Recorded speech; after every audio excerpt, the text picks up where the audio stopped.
You're watching Business Access TV. Business Access TV. Business Access. Business Access TV. Serious. Serious about business.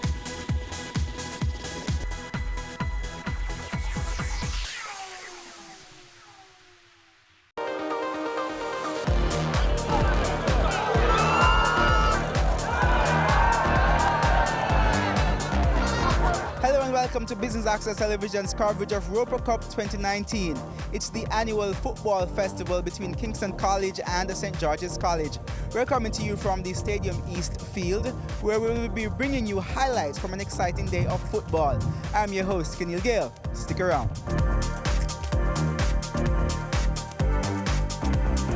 Joining me now to kick off our coverage is Dr. Patrick Dallas. He is the chair of the Roper Cup 2019 Organizing Committee. Dr. Dallas, thank you so much for joining us here on Business Access Television. How are you?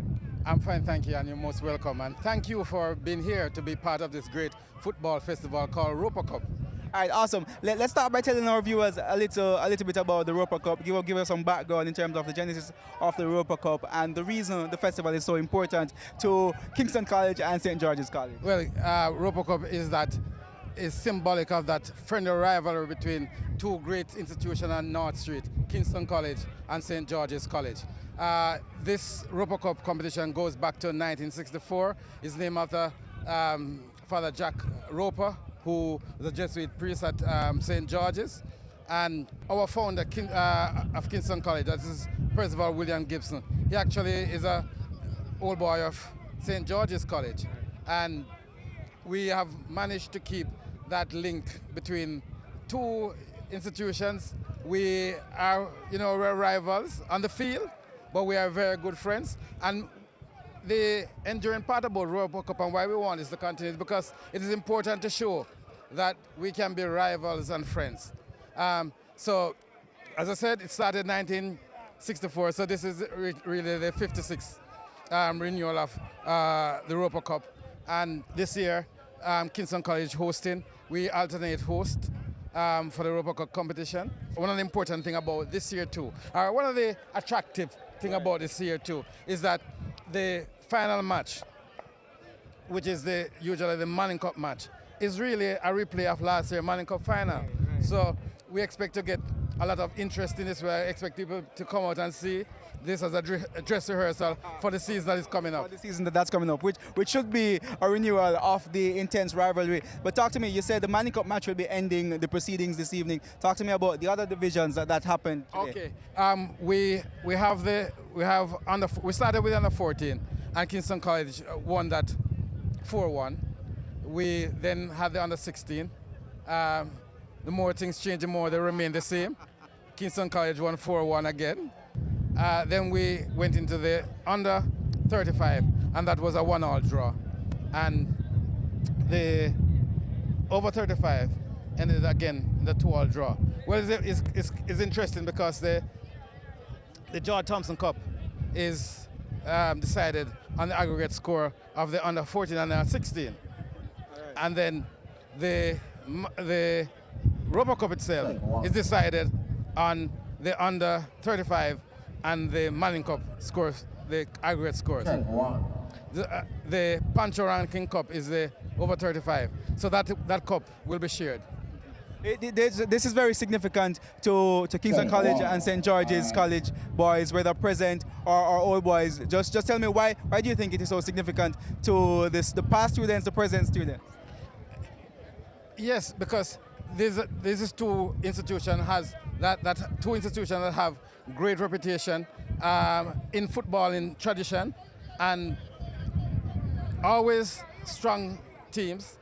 So we always see this as a last match before the real season begins, where we can use this match. Both teams see this as the opportunity where they have a final match before the competition start against another strong team. So it's very important because both teams can use this to gauge where they are in the competition.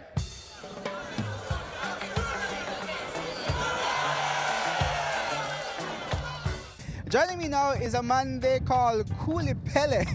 I'll allow him to tell you his right name. Well, popularly called, and affectionately so I take no offense to it, Coolie Pele. but my given name is Derek Denisser, also called Shastri, from my Kingston College days. So it's Derek Shastri Denisser.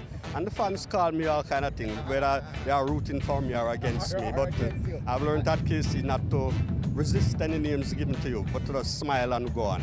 And with the KC St. George's College rivalry, they probably have called you a lot of things in the days, right? Yes, a lot of things, affectionately so. And I've grown from when I was a player to a past player to now working with a company that sponsors the competition. And it's been friendly rivalry over the years. The Roper Cup is really the longest traditional feud or rivalry between high school at the football level. And we welcome it every year. The St. Georgians look forward to it. They tease us, they say our headmaster went there and the cup is named after a Georgian. And we tell them that they may be twice as old as us, but we are twice as good as they are. Talk to me about the importance of the Roper Cup in building not just the rivalry, but the brotherhood between these gentlemen going to these schools. Well, the rivalry is very important. These are two great traditional institutions, and the tenets and principles that they uphold and have dear to their heart, we try to transmit that to the wider society. Honesty, character, good building. Rivalry and sport, yes, but the aim of Bishop Gibson was to build good men for the wider society so that all of us in the end can benefit. Education is paramount, but then physical activity, a good healthy body with a good healthy mind are as well for the success of the society.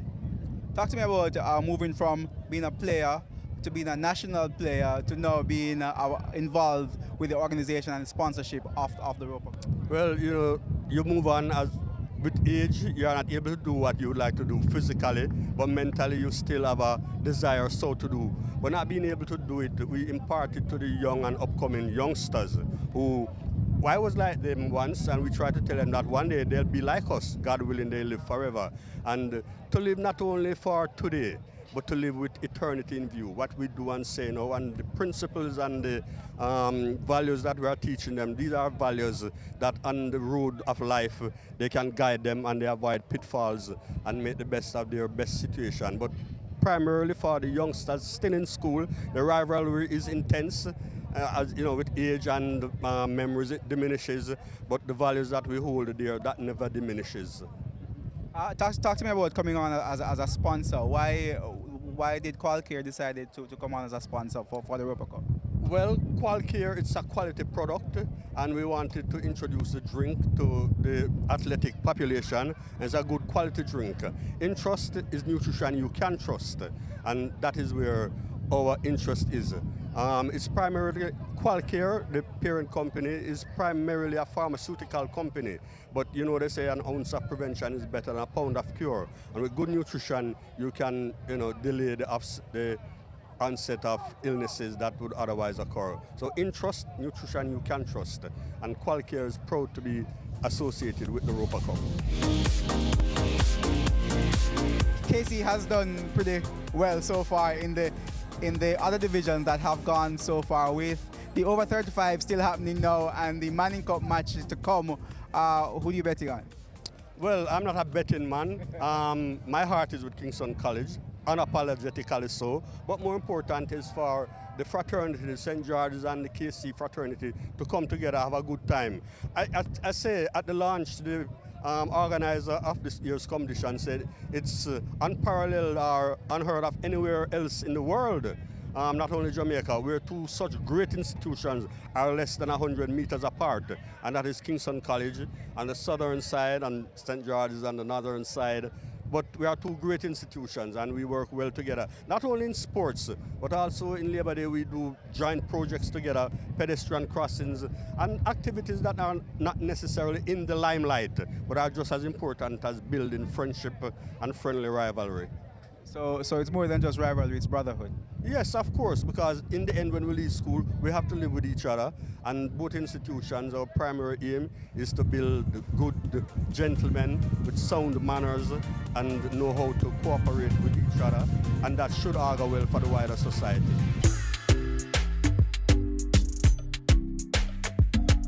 Joining me now to talk a little bit about his match is the MVP from the under 35 division of the competition, Sanjay Mathura. He plays for St. George's College. Sanjay, welcome to Business Access Television. How are you doing? I'm alright, thanks for having me. All right, great. Tell us a little bit about your match today. Well, my match was very competitive, sun was hot and an enjoyable game. You scored the goal, so you were the MVP. That makes you feel a little special, right? Yeah, very special because it was a wonderful goal, awesome goal from the top of the 18, watching the ball go into the top corner, so it was a very special moment.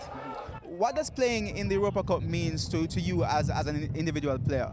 Well, I always display a lot of passion for the blue and white, so it's always good rivalry with KC, although we're brothers across the street, but it's a great deal of history and a lot of football games between each other and very competitive games, glory and defeat, so it means a lot. Do you think the rivalry between Kingston College and St. George's College makes each team stronger? Definitely, it makes each team stronger because each year, one winning, one losing or drawing, everybody learns from it and we move forward in our competition. If somebody is asking why, because you're in the under 35 division, and I figure when you become over 35, you will want to still be playing. For those who are asking, why do you continue to do this? Well, it's the love of the game, the passion and the love for your school, and you come out and have fun on this day, you come to Stadium East or if it's at George's, and you just come out and have fun, and you see old friends from way back when. It's just fun.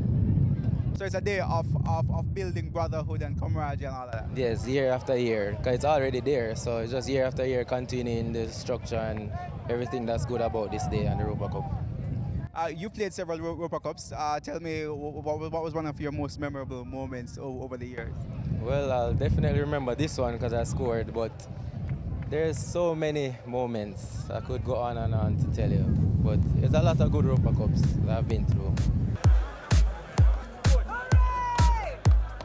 This event epitomizes what true spirit of friendly rivalry is about. And we hope that the camaraderie between the right side of North Street and the other side of North Street will continue. We take a break here on Business Access Television's coverage of Europa Cup 2019. More when we return.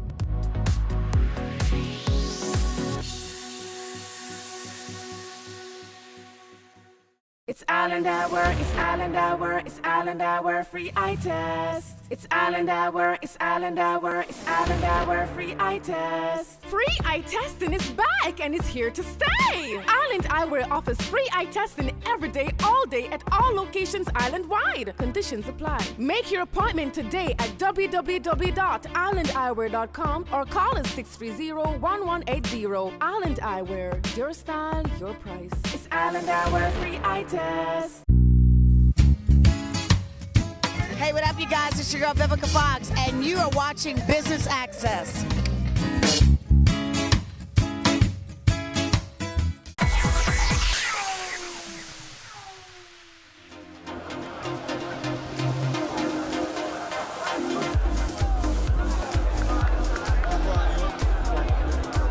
Welcome back to Business Access Television's coverage of Europa Cup 2019. We're in the final segment of our highlights package, and the Manning Cup match is on the field. That's between Kingston College and St. George's College. Let's check out some highlights.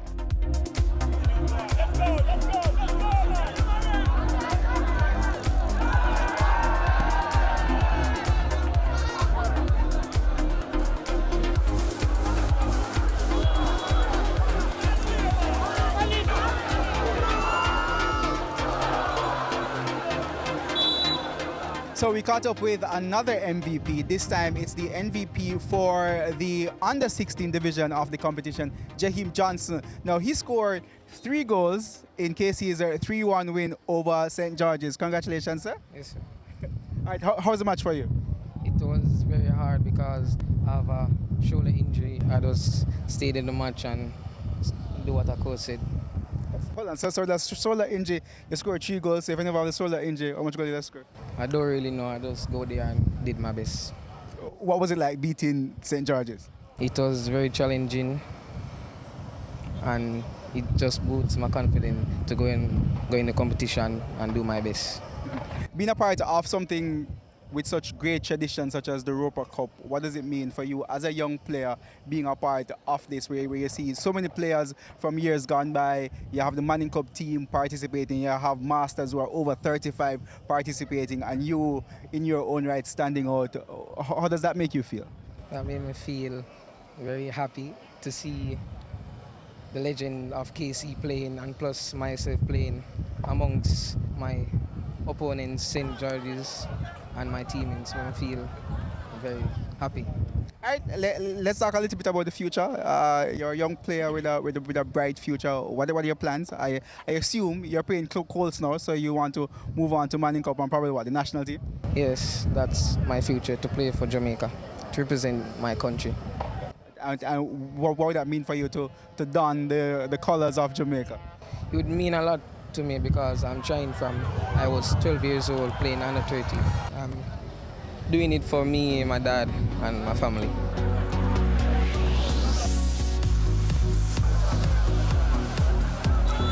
Matthew Wilson now joins us. He's the MVP for the under-14 division of today's Roper Cup 2019. Matthew, thanks so much for joining us here on Business Access. How are you? I'm great. All right, tell us a little bit about your match. KC won 4-1. Yeah.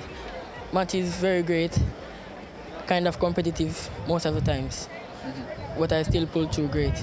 All right, I take it your teammates were happy with the victory and being victorious over St. George's? Yes, we're very pleased with the victory and the performance. To tell me a little bit about your personal feelings, or how do you feel to be a part of the Roper Cup 2019?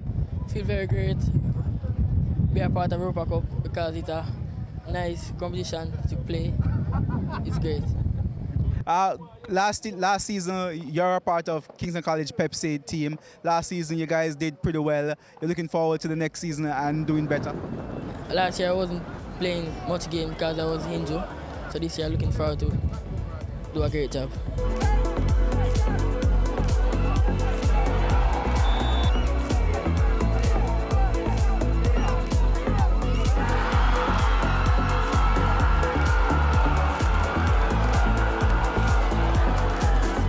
We're now here with Shantamoy Taylor. He is the MVP of the Manning Cup match, and he's representing St. George's College. Shantamoy, thank you so much for joining us here on Business Access Television. How was the match for you? The match was a great match. I played in patches, but I delivered to my team.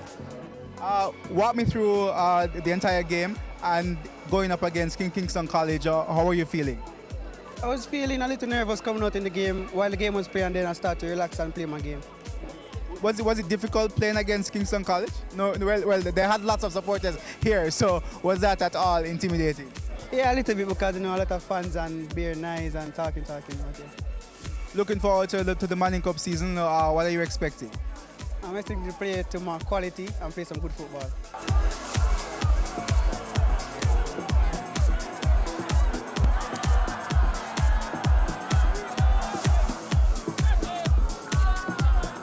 And that's how we wrap up our highlights package of Roper Cup 2019, the football festival between Kingston College and St. George's College from the Stadium East Field. I'm your host, Kenil Gale. We hope you enjoyed our coverage. Pleasant viewing.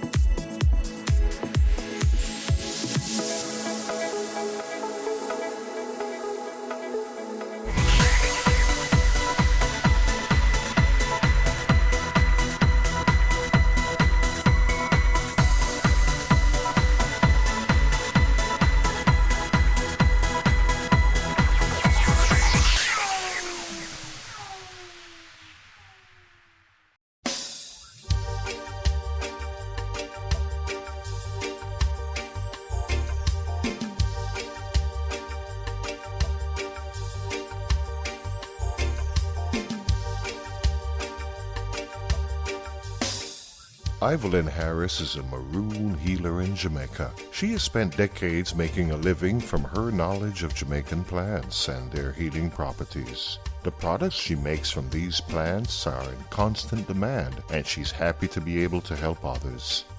She is symbolic of many persons in the Caribbean whose traditional knowledge is a rich and often unacknowledged resource. You have to be curious to learn about herbs. This is dog's blood, and this one is good for infection or black tube. And this one is piaba, and the piaba is what good for women who's going through menopause. She, like many others in the region, can share stories of how her knowledge has contributed to research without being properly credited or compensated. But all that will change as more Caribbean countries are getting on board with a Nagoya Protocol that will protect knowledge held by persons like Evelyn and will serve to preserve the natural resources she depends on. The Nagoya Protocol is an international agreement that focuses on the fair and equitable sharing of the benefits from the sustainable use of genetic resources. It is an agreement that researchers and prospective business developers that use the Caribbean's natural resources need to be aware of. The Caribbean region has an abundant variety of marine and terrestrial biodiversity, including a high number of endemic species of flora and fauna. This richness is combined with a mix of cultures and traditional knowledge. Also, it is clear that Caribbean countries recognize the importance of their unique genetic resources and associated traditional knowledge, and at the same time know that sharing the benefits of the utilization of these resources can be a way to protect the rich natural resources and bring prosperity to Caribbean people. The International Union for the Conservation of Nature, IUCN, in partnership with the United Nations Environmental Program, UNEP, and the Global Environment Facility, GEF, is working with regional governments, research institutions, and other partners in the Caribbean to support countries to promote the sustainable use of the region's resources. The needs are envisioned at 3 levels. One is at local levels, working with local communities and indigenous groups. The second level is the national level, working mainly with government and key line agencies that are going to be somehow responsible to implement the protocol, that have competencies according to the national law and the international legislation. And the third level is the regional level, working with CARICOM, for example, with OECS, other regional bodies like tourism organizations or other pertinent bodies that has responsibilities as well in the provision of the Nagoya Protocol. Regulations will also be established for prior informed consent to access resources and the negotiation of mutually agreed terms to maximize the benefits of the protocol. The Nagoya Protocol specifically deals with the issue of access to genetic resources and the sharing of the benefits that are gained from those resources.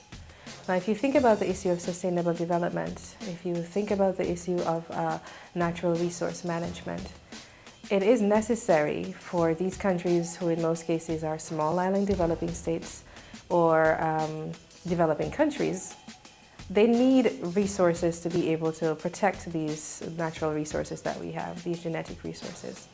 And so any avenue that is going to assist with making sure that some of these benefits come back in order to sustainably use these resources is something that the IUCN is always interested in providing. The Bahamas, for example, is a hotspot for access to genetic resources for research and development. But only in one case of successful commercialization has benefit sharing with a country on the basis of an ABS contract took place. There is a soft coral, which it's a wavy coral. It's harvested annually in the Bahamas. And an extract from that was the first source of chemicals which are used today in skin revitalizing anti-aging creams. One of the researchers from the University of California came to the Bahamas and discovered a class of compounds which have anti-inflammatory properties.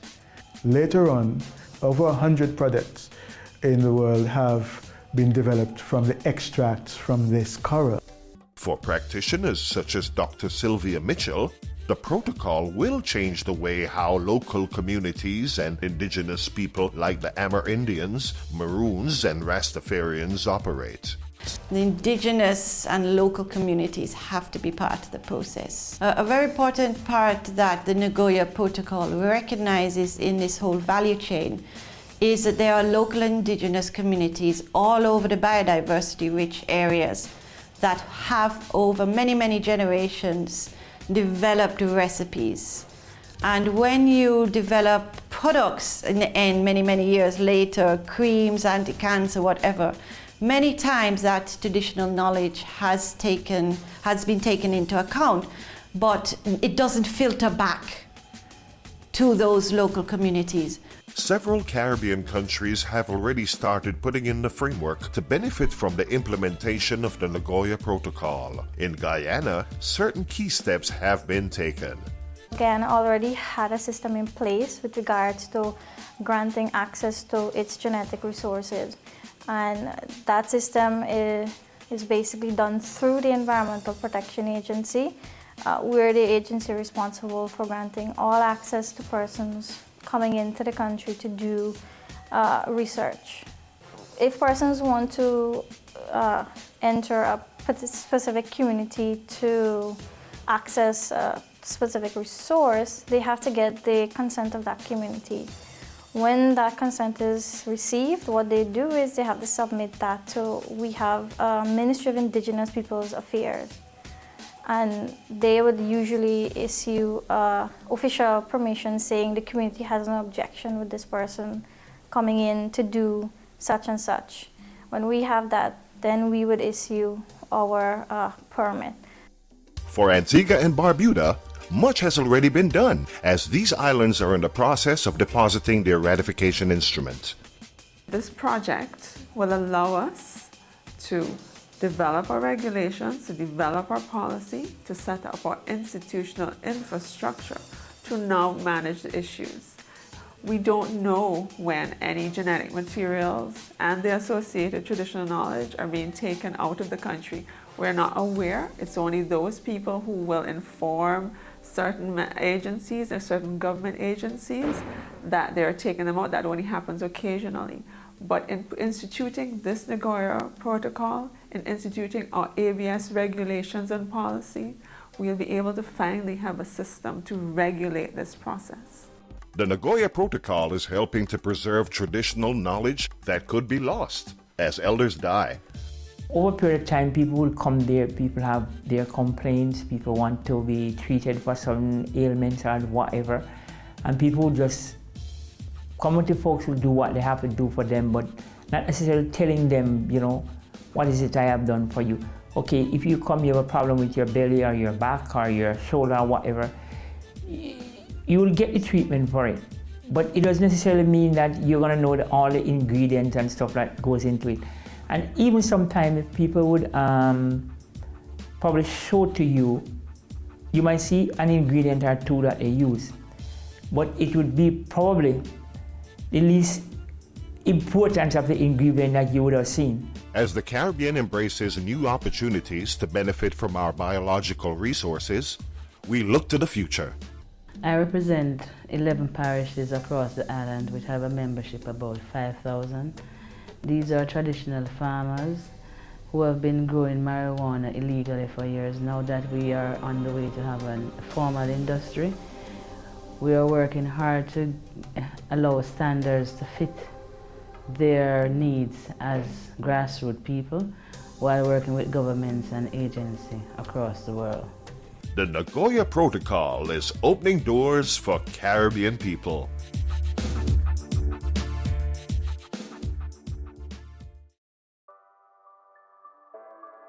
Sundays at 4:30 p.m. It's all about Home Sweet Home.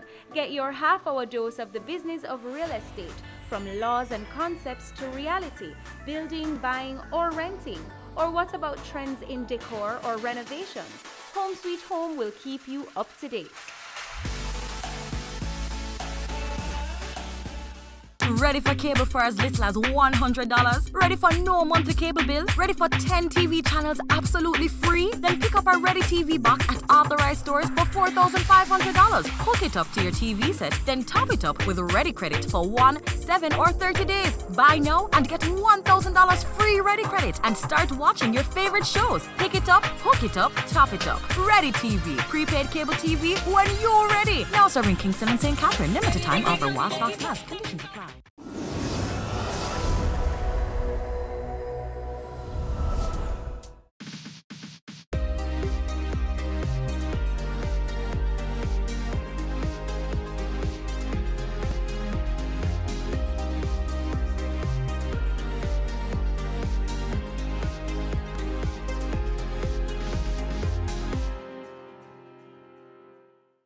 Welcome to another edition of Jamaica Magazine. I am Theodore Henry.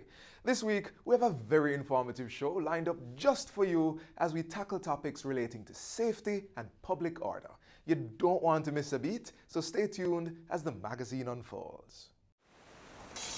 Let's get a little breeze on this land. All right. Now let's get some bounce in the rhythm. All right. Let's get some fire on our hearts. Now that is what we call all right. Run, come, get some Jamaica. Today we're joined by Superintendent of Police Gary McKenzie as he discusses matters of public safety and public order.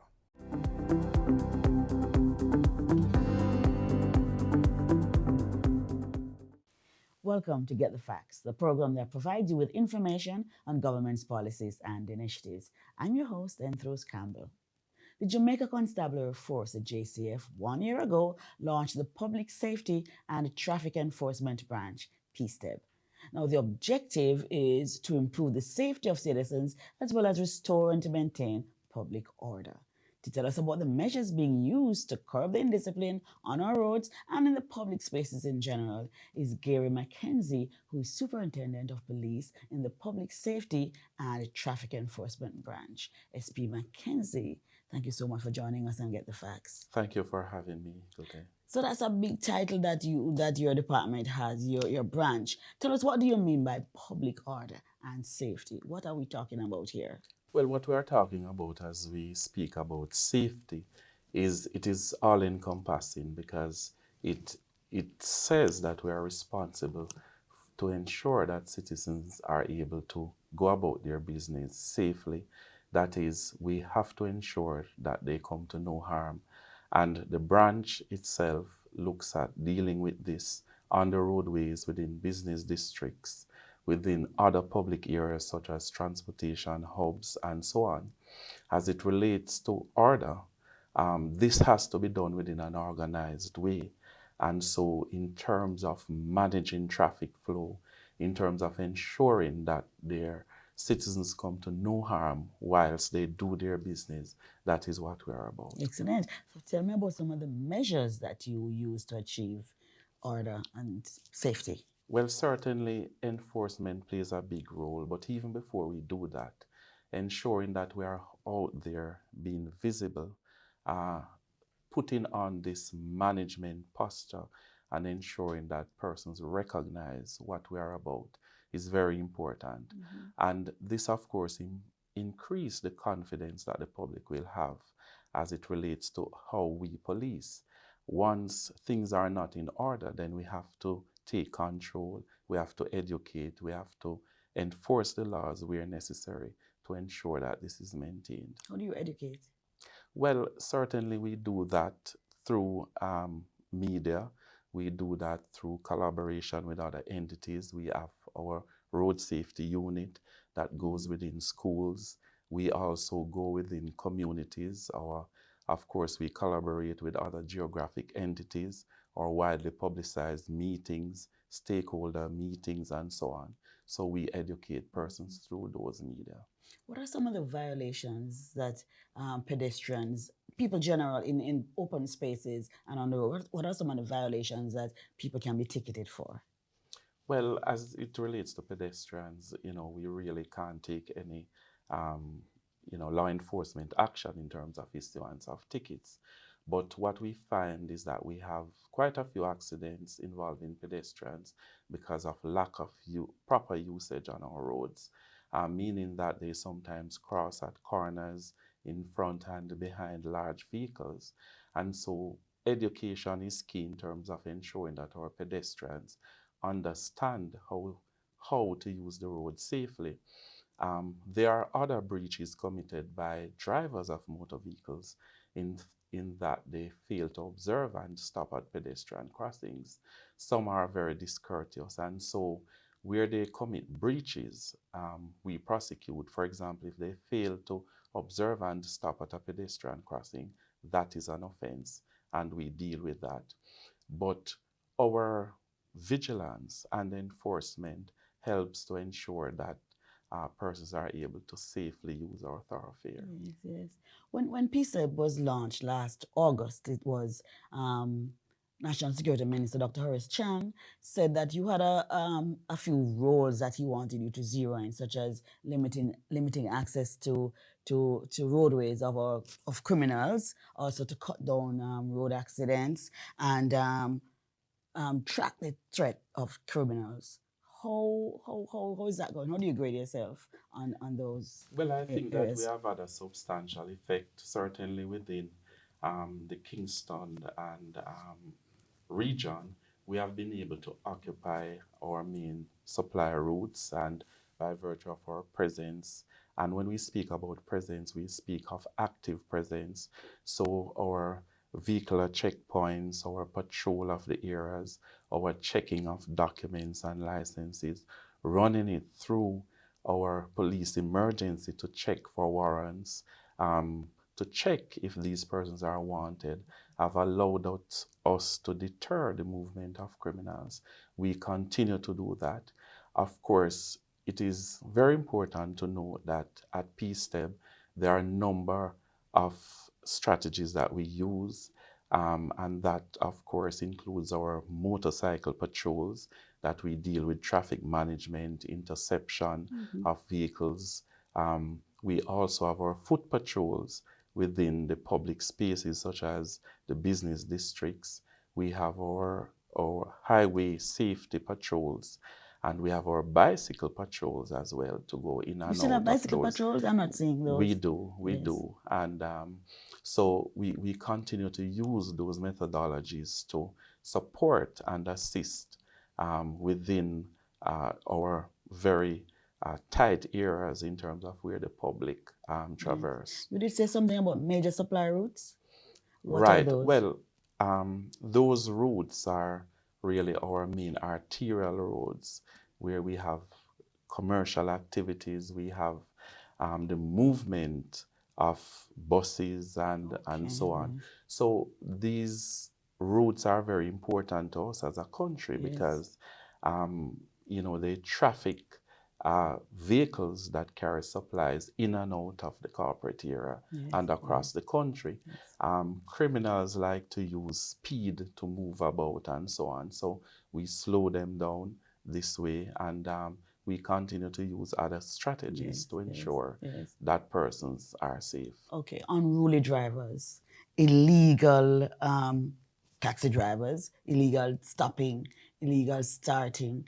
What methods are you using to address these issues? Well, there are a multiplicity of methods that we use. One is that our presence out there deters some of them. We also enforce.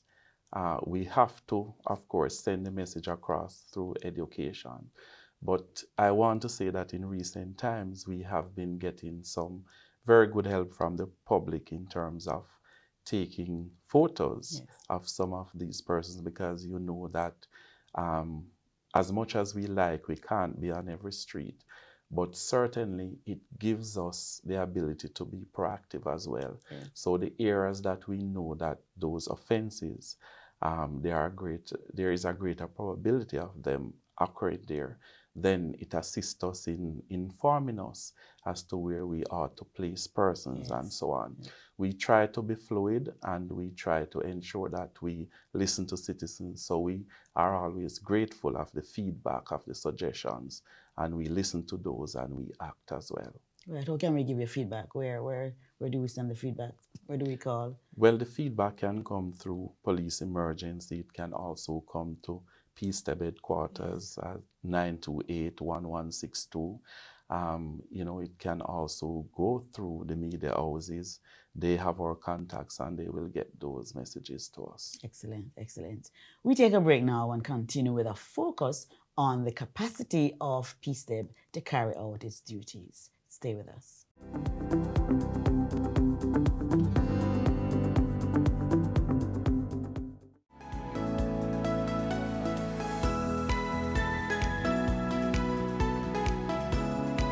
Did you know that you can apply for a copy of your birth certificate online or by visiting any of the Registrar General's department offices listed on their website?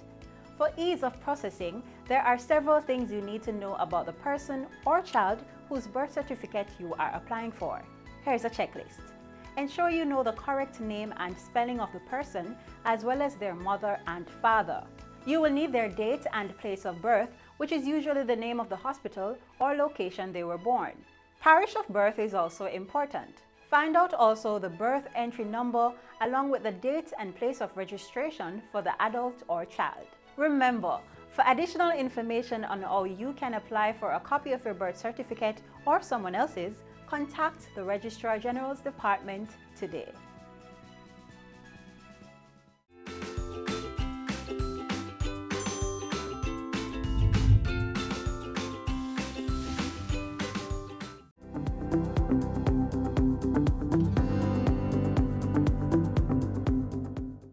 Welcome back to Get the Facts. We continue our discussion with Superintendent of Police Gary McKenzie of the Public Safety and Traffic Enforcement Branch, PSTEB. Thank you for staying with us. SP McKenzie, PSTEB recently got 80 motorbikes. How will this help in your operations? Well, certainly this will greatly enhance our visibility. We will also be strategically placing them across areas where we term bad spots. These are areas where we have had fatal accidents occurring. We will also utilize them to enhance our ability to further deter the movement of criminals and to ensure that persons traversing our public thoroughfares are safe. Yes. You started with 700 members. How is that? How effective is that? And do you need more persons? And will you get more persons? Well, we ensure that whatever numbers we have, we utilize them effectively. Sometimes it is not just about the numbers, but it is how effective you actually use them. That is one of the things that we continue to work on daily. As you are aware, there are a number of areas, there are a number of issues that we have to deal with. And so we prioritize and we judiciously place them to ensure that we get the best fit so that the public will see the benefits of it. Yes. Your officers are specially trained, right? Can you tell us a little about that, the training? Well, they have been trained in traffic management. They have been trained in terms of identifying offenses and so on. One of the things they are also trained on is traffic surveillance and road safety issues. And so we also have several other units. For example, there is the Accident Investigation and Reconstruction Unit that uses scientific methodology to reconstruct accidents and give technical evidence in court. We have the breathalyzer unit, we have the road safety unit, we have also our data and traffic ticketing department. So all of that come together, plus the officers who are out there on the streets doing highway patrols, motorcycle patrols, bicycle patrols, and so on. So it is pretty much a comprehensive branch. Yes. As you talk about ticketing, there is complaint sometimes that sometimes I get a ticket and I go to court. I didn't go to pay at the tax office, but I go to court. And when I go to court, the cost on the ticket is a lot more than it was initially. What would be the reason for that? Well, when one gets a ticket, there's an option to pay or go to court, there is a set fine when a traffic ticket is issued. Once you get to court, that is handled by the judge. And from what I know, there is a range in terms of what can be charged and so on. So that's where the difference is. Right. So if you don't pay the ticket at the tax office and you go to court, you should be paying the same amount if you are found guilty. Well, that of course is determined by the judge. As I say, there's a range in terms of the fines, high and the low, depending on what the discussion is at the court. Then that decision is made by the judge. Yes. Let's talk a little bit more about public safety and PSTEB's initiatives. Well, certainly PSTEB, as was said earlier, is a branch that deals with public safety and of course public order. And so when we talk about public safety, the branch has a wide reach. It started out within the corporate area, but it is seeking to expand across the entire country. And of course, we have to ensure that persons are not only safe in terms of moving from one place to another, but there are also issues of ensuring that they come to no harm. And so our highway patrol, it is one of our versatile patrols because it deals with high visibility, ensuring that persons are confident that the police is there and they are able to access them, but also to prevent and detect criminal activity, as also to ensure that there are no blockage or where the road traffic laws are breached, actions are taken. So we are responsible for that. On the other hand, the issue of public order, especially within our townships and business districts, vendor management is one aspect. We have to work along with other agencies to actually look after infrastructure building. When you look, for example, at Halfway Tree in terms of accommodating the number of taxis and buses and so on, we have to plan and move ahead to ensure that as we go along, there's this organization that will help us to see an orderly society. It is a difficult job, isn't it? Well, it is. Tell me, how do you see your branch, the JCF and PSTEB, how do you see your role in helping Jamaica to maintain an orderly society, thus fostering an environment for growth? Well, it is a very important entity. In fact, we would regard it as the flagship as it relates to interfacing with the public and actually giving the public the confidence that the police is out there. When you look at their dress and so on, they are bright, they are out there, they are expected to be seen, they are expected to be active, and when they do so in a professional manner, the results are evident. As we speak, persons are really very happy about how we have demonstrated professionalism and effectiveness, especially with the back to school and so on. And so we continue to work towards being that beacon that can lead the way in terms of giving the JCF and Jamaica the kind of face that it requires to go to the future. We are seeing some new initiatives on the police. For example, recently when we had a strike, you took the children to school, the students to school. You know, you can see you helping people to do, work on their car if it's broken down or so. So really the police is really doing a new thing. Tell me, it's 1 year later. What's the way forward for PSTEB? Well, the way forward is continue to develop the brand, continue to be better at what we do. Of course, technology, equipping ourselves, training, that is very important. We recognize that. We also have to ensure that we listen to what the public says because service is important. Exactly. That is what a national police force is about. We also recognize that it is not about enforcement, but a modern police force taking into consideration social and economic development. So we see ourselves as participating in all these issues, and we believe that we can make a significant difference going forward. And our role, how can we help you? Well, definitely. Firstly, we want Jamaica to recognize that the JCF and, of course, the branch, it is theirs. And so We want them to conform with the rule of law. We want them to police us as well. We want them to recognize that it's very important that when things are not going good, they are able to speak about it and to act on it as well, contribute as a citizen towards helping us to be orderly and to be lawful. Excellent, excellent. Thank you so very much. Thank you, you're welcome. Mackenzie. This has been Get the Facts with our guest, Gary Mackenzie, Superintendent of Police of the Public Safety and the Traffic Enforcement Branch, PSTEB. Until next time, I'm Rose Campbell. Take care.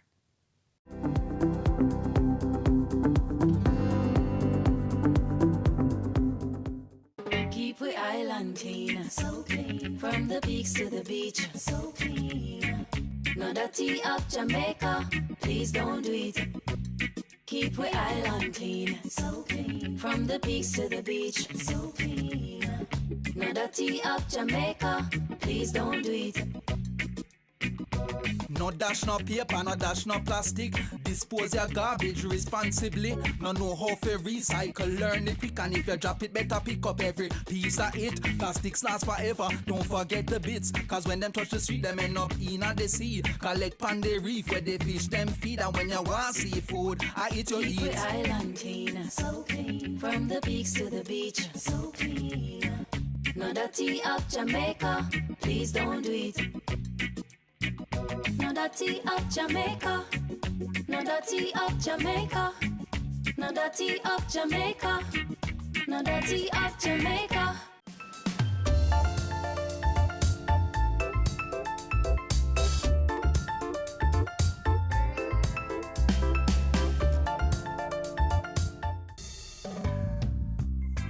There's a lot more to Jamaica than just what meets the eye. I'd always loved art. It was my first love. It set me free.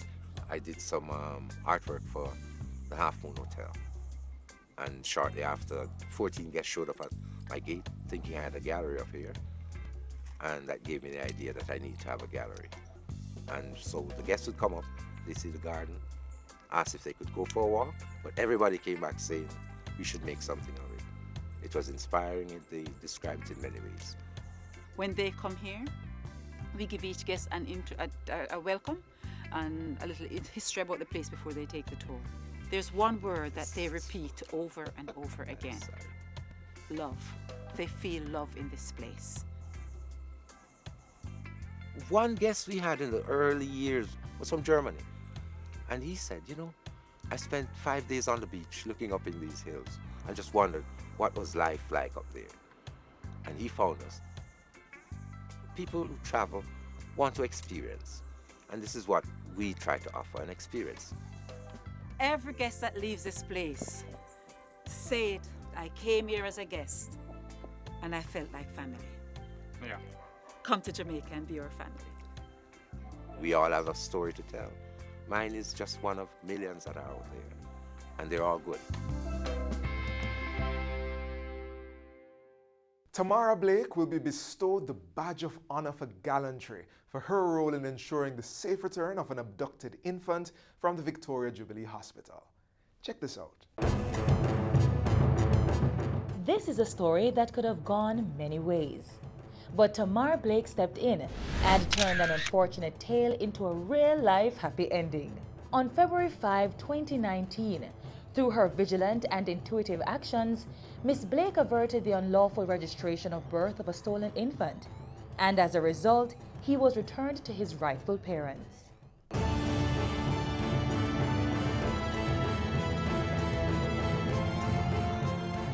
She is referred to as the lawyer in the family. She admits too to having an inquisitive mind. I've been a practicing investigator since I was a child, so I guess it is just playing out on the job. When the now convicted woman sat beside her and began sharing a story of why the baby she held in her arms was unregistered, she simply said, "This not add up." I think the whole thing was just divinely orchestrated because I was not supposed to be at this location on the given day. I was advertising for my colleague who was not at work. And it so happened that Ms. French turned up for registration of the infant. And as a result of her coming to do the registration, not providing the information adequately that was required. You know, it raised a few red flags, and the rest of it is history.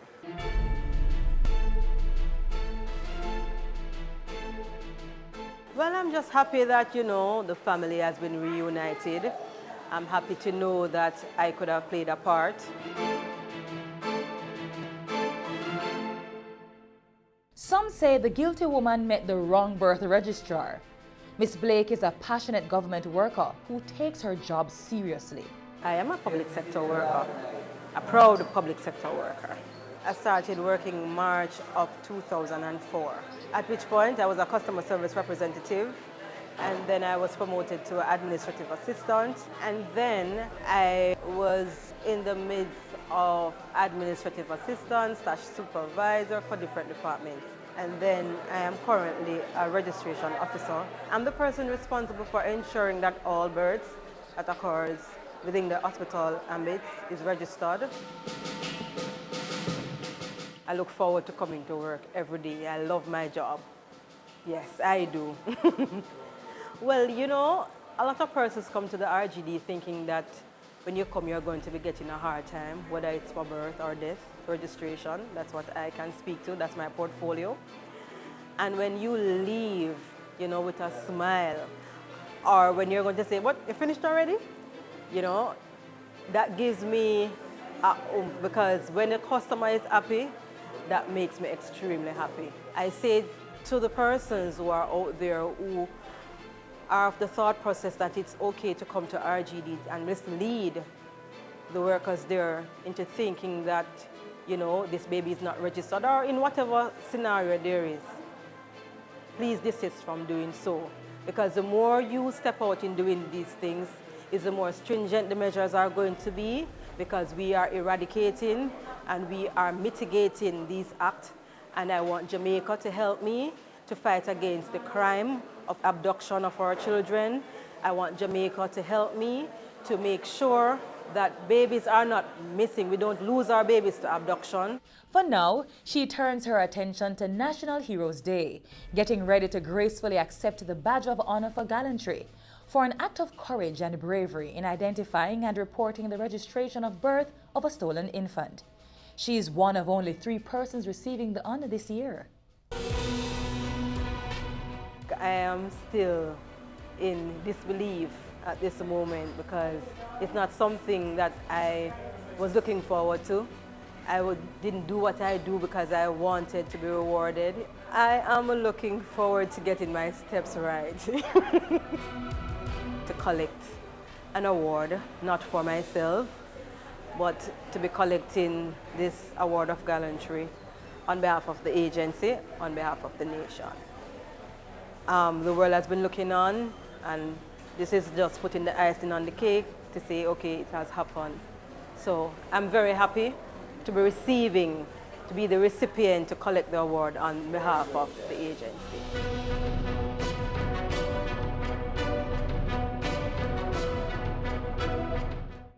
$650 students, $100 million.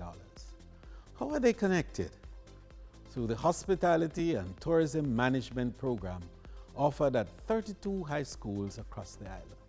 It's a 2-year program to equip future tourism workers with the requisite skills to meet the demands of the growing global industry. Graduates will be certified by the American Hotel and Lodging Educational Institute and received an associate degree from a local college. We're building a resilient tourism industry through human capital development.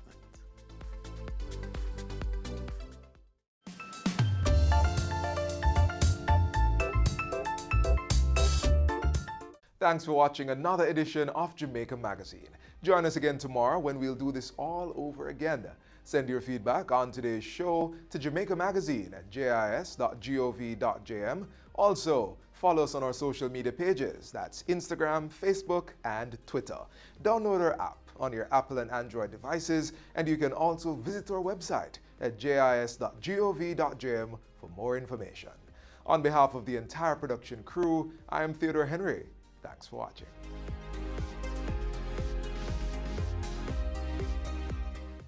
This has been a production of the Jamaica Information Service, the voice of Jamaica. It's season 12, and Wealth Magazine Business Access is here to keep you business savvy. With an impressive mix of some of Jamaica's most inspiring business moguls, we continue to keep Jamaica informed, empowered, and ready to dominate. Tune in Sundays at 5 p.m. only on BATV. You're watching Business Access. Business Access. Business Access. Business Access TV. Serious about business.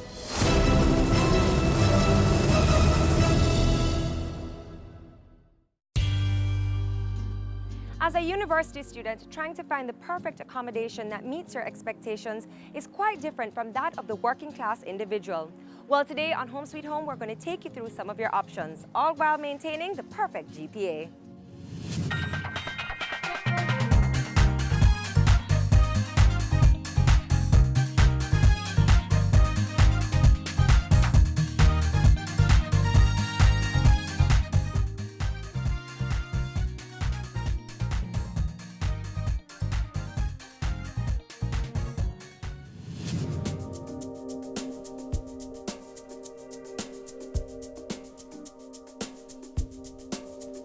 Hi, Georgina. Hi, Jody. Welcome. Thanks so much for having us. No problem. So, Georgina, you're a student up at the University of the West Indies. What are you studying? I'm actually an international relations major and a management studies minor, and I'm a finalizing student. So, how many years? My degree is 3 years. Okay. So this is my final semester, final year, and I'm so happy to be done with this degree. Okay, so tell me a little bit what it's like as a student looking for somewhere to live. I have actually been boarding off campus for 3 years, the full duration of my degree.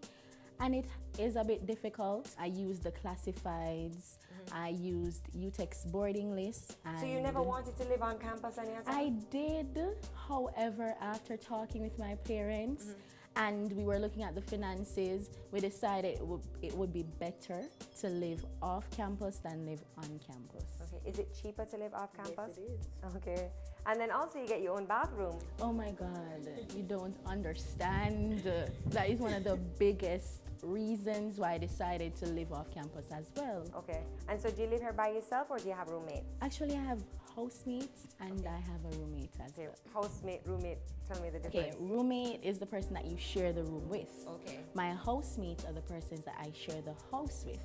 Okay. So currently there are 2 males and 6 females. Okay, wow, how many bedrooms?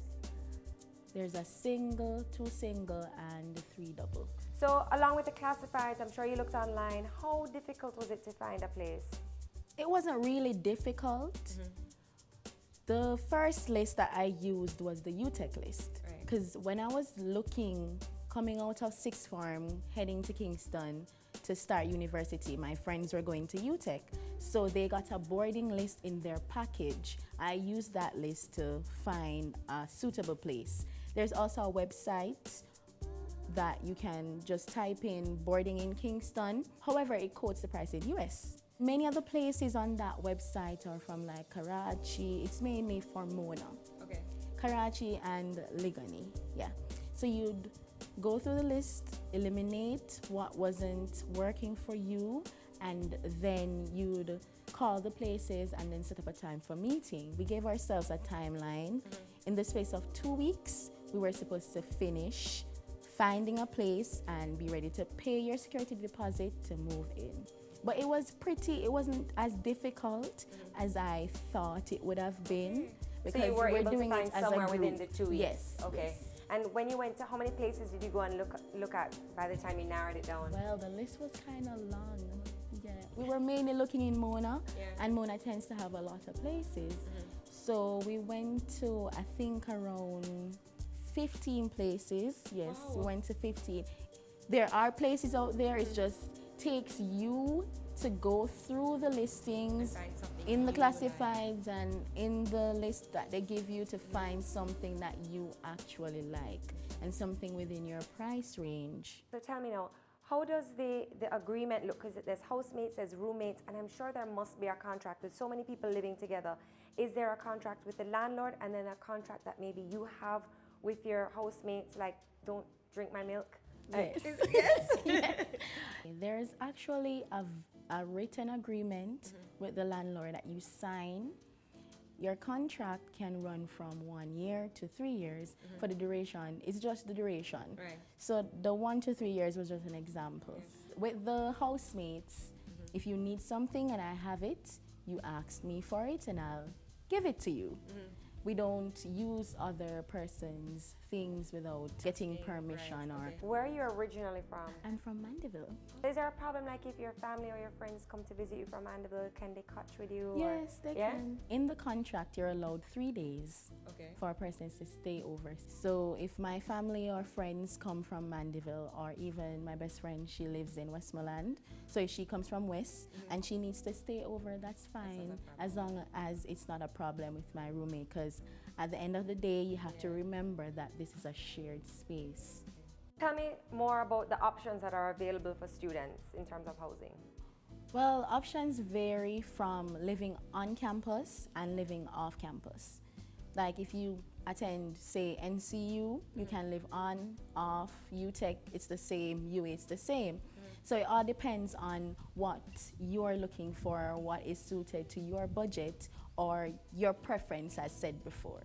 And then if you decide to live on campus, you choose, for UE, you have the halls of residence. Yes. And then if you live off campus, there's little houses that you can rent out for either a semester or the year. Yes. Okay. And then you can choose whether you want a roommate or a housemate. Or you want a single room. There's a lot of options out there, so whatever you want, you'll be able to find it. That is and true. now when it comes down to price, tell me now, what are the prices that you've come across? Well, the prices can range between as little as 12,000 to as much as 45. This is a month? Yes. The 45 is where? The 45 is in the Mona region. Yes. What does that come with? They have a pet? You No, you don't. No? No, you actually get everything is included. I think you're paying for the infrastructure itself. Washer, dryer? Yes, you get everything. Places vary based on what you're looking for. Say a $12,000 place will not include light, water, internet, gas, cable, washer, dryer, etc. So would it be possible then to just look for a place that's $17,000, $18,000 with everything included? There's that option there too? Yes, there are options like that. However, those places are typically hard to find because persons like myself, when I find something that is a deal, I am not moving until I'm finished with my studies. And persons, there's even a person living here whom he's working now and he's renting here because the rent is affordable and he has student loans to cover. So then, I know that in Mona there's a lot of student housing. So if you have a working person who wants to come in and live like how you have your roommate here, is that allowed? Typically, no, because the housing, it's for students, and working persons, they'll want to have their friends or their significant other come and visit, say probably on a school night, and then persons would be uncomfortable. Many working persons would not want to share a room with a student because we're at two different levels. Where I'm still in the student mindset, you're in the working person mindset. So that's where the disparity comes in. What seems to be the most popular option when it comes to student housing? My friends actually live off campus and on campus, so it's a good mixture. For many, why they live on campus is because they've had bad experiences with living off campus, or because they decided that they wanted to be immersed in the hall culture, but you can be immersed in hall culture and UA culture without living on campus. Well, for persons, especially for males, it would be the option of having a single room. And a lot of single rooms for males are available on campus and not necessarily off campus because landlords tend to want to maximize their profits. But it's dependent on where you look and it's dependent on your landlord. For women, a lot of women like to have a supportive person that they can come home and say, oh, this is my roommate, I can tell her about my day, etc. So, and both of you are in the struggle together. So, you know, I uplift you, you uplift me, etc. So for many females that I know, sharing when off campus is better for them. What were the different factors that you looked at in getting this particular place? For me, the top priorities: location, price, aesthetics. The other priorities now, persons living there, will I get along with these persons, because I'll be spending most of my time between here and school, and this is kind of like my home away from home. Will I get along with these people, etc. That's basically it. All right, Georgina, so basically if I'm a student, my options are living on the halls of residence, or I can live off campus, and you're here, you live off campus, and you're going to show me around? Okay. Come on inside. House hunting is not for the faint of heart, especially if you're a university student. After the break, we'll take a look at a house off campus and see if this option is suitable for you. Have you seen it? It's BATV Live. Live streams of business news weekdays at 7:30 p.m. Stay on point Thursdays at 8 p.m. with our Business Current Affairs show, and Weekend Business Report Saturdays at 7:30 p.m. wherever you are. Log on to our Facebook page at Business Access TV or visit our website at batvja.com. Live and at your fingertips. Business Access TV. Serious about business. Your business matters. Business Access TV offers you the most innovative and effective advertising solution for your business, specializing in B2B sales, cost-effective solutions, the customers you want, the repetition you need. No matter the size and nature of your company, your business matters. Call us at 876-291-6233 or 876-376-4225. Email sales@batvja.com. Career Moves has always explored interesting careers, highlighting all you may not have known about them. This season is no different. Coming back to Jamaica, everyone's like, fizzy what? Fizzy who? When you find a bright boy or girl in the class and people say, what are you going to be? The parents will say, you have to go be a doctor, you have to go be a lawyer. Nobody says you have to go be a politician. Let me see your hands! Tune in Tuesdays at 8 p.m. on Business Access TV.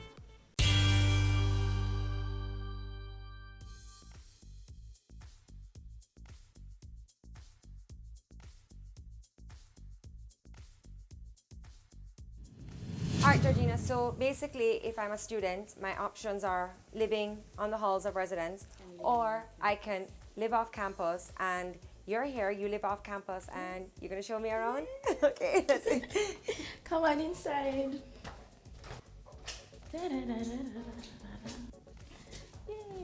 Yes. This is my living room. Currently we have one single room here. A gentleman lives here.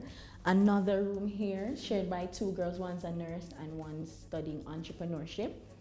And then around here, we have another room. Yeah, they're kind of down there. And then this is my room. Okay. Well, I'm going to show you my room now. So enter.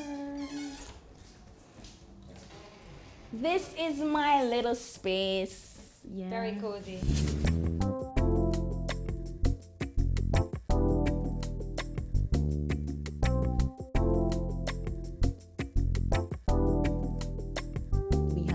Bathroom, as I was telling you, which is very very important.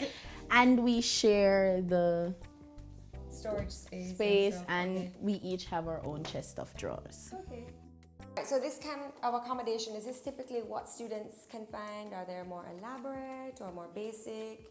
It depends on where you go and what you're looking for, as I've stated before. They get more elaborate.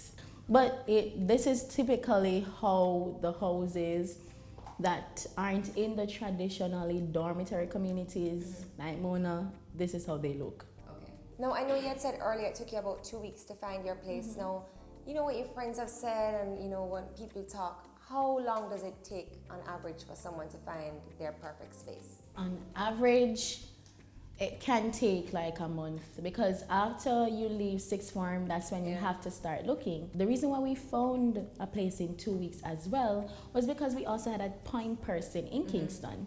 someone who had already known the ropes and was helping us along to know where we're supposed to go. So it's good to find assistance. But normally by yourself on your own, it will probably take like, say, a month and a half to find a suitable place. But at the same time, say you find somewhere, you like it, but you don't love it, you can change it into the way that you want. Decorate how you want, accessorize how you want. It's all about you getting a space and turning the space into your own, with the permission of the landlord, of course. Okay, so for a prospective student looking for somewhere to live, what are some of the tips that you would give them to find their perfect accommodation? Well, start to look from early. That's number one. Number two, figure out your price range. Are you willing to pay a lot? Are you not willing to pay a lot? Will you go in the middle? Be prepared to negotiate. Be prepared to share a space with, say, someone that you've never met if you're unable to find suitable accommodations. I don't want to come off as saying you're going to lose some friends, but yeah, be prepared for that as well, because persons will be living on campus and they'll be changing friends, they'll be growing, they'll be becoming young adults, or it's a part of the university it's a part of the university experience for you to either become a better version of yourself or a worse version of yourself. It's all about you. So that's basically it. And get comfortable.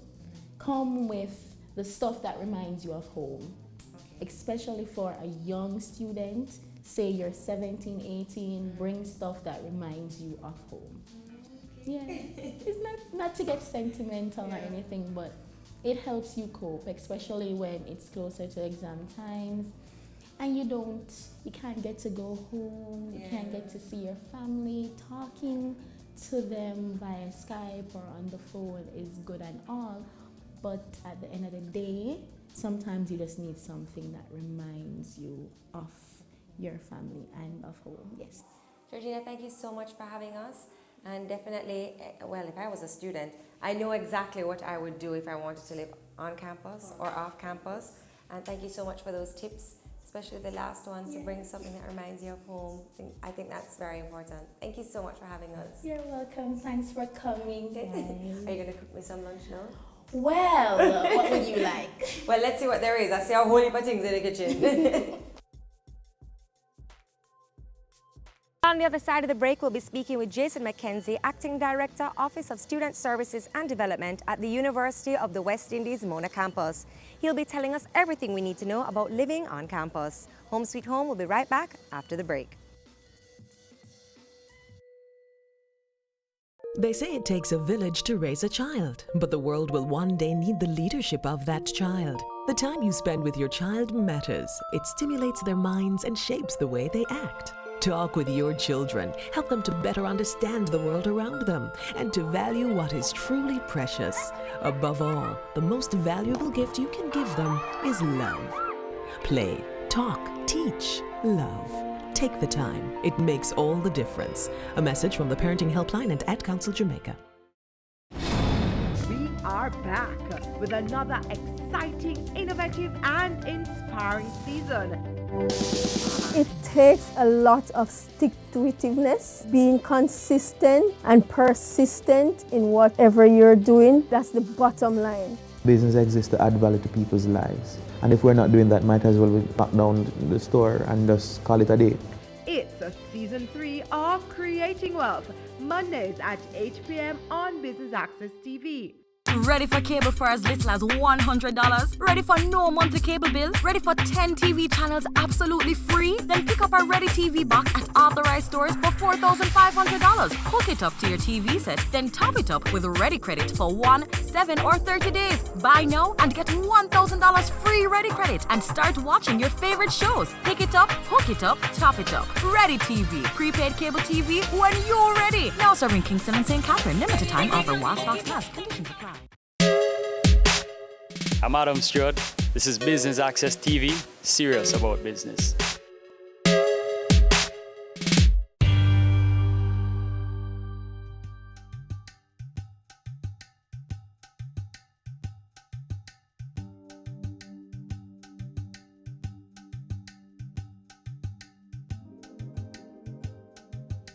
I'm Judy. Jason McKenzie. Nice to meet you. Pleasure having you.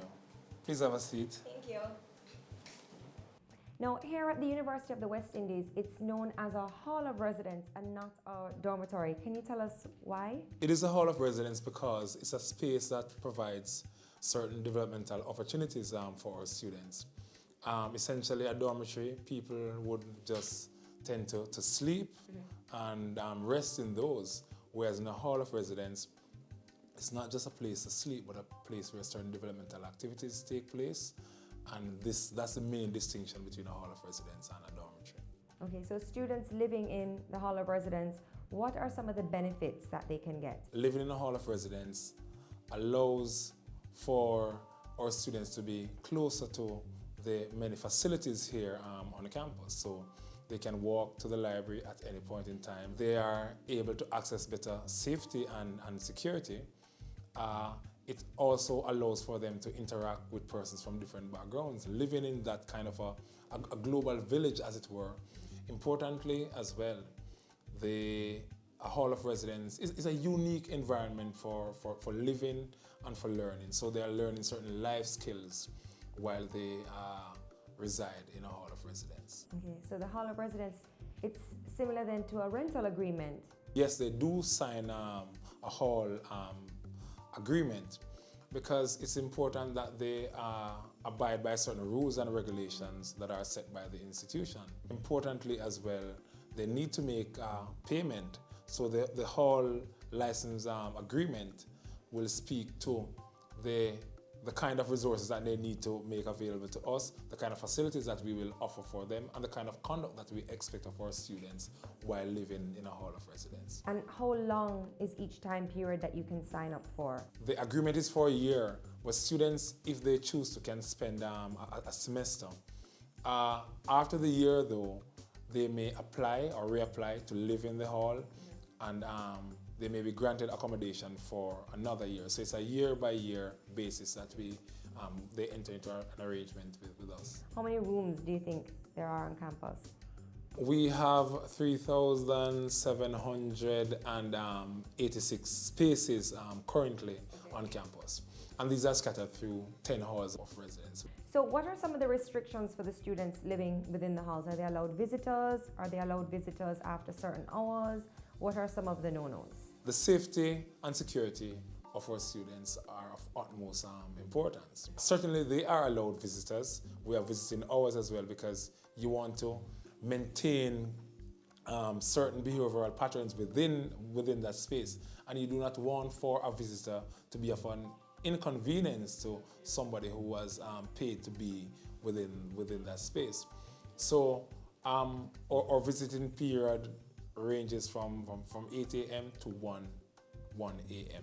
Can the student leave campus? Is there a curfew for them to come back in and be in the hall of residence? No, they are indeed adults, and so they are allowed to leave and return at their own discretion.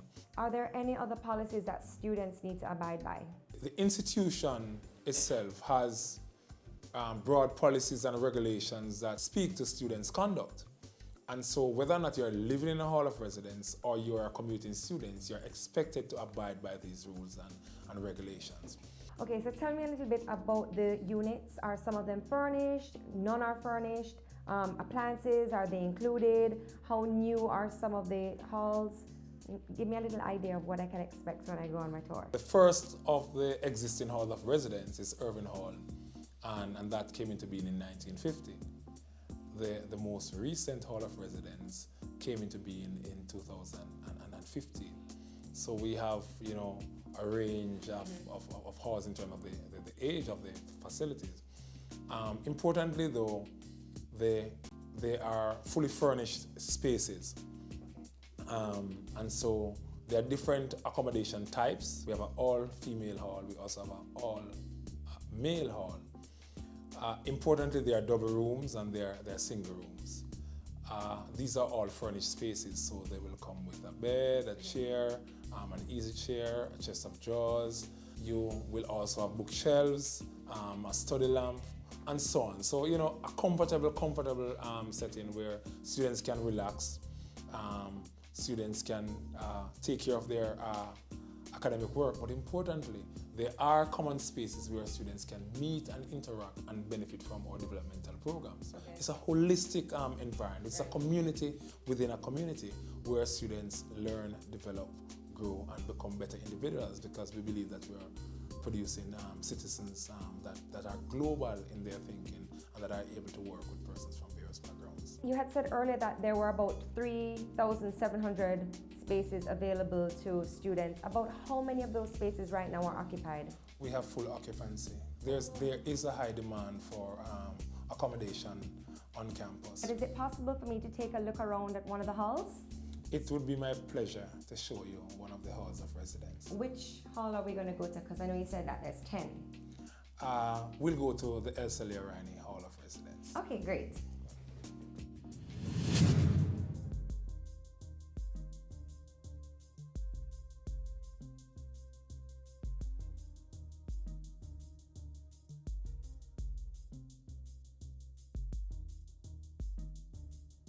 So this is Mr. Anderson. I'm manager for the hall. Nice to meet you. We're doing virtual. Yes.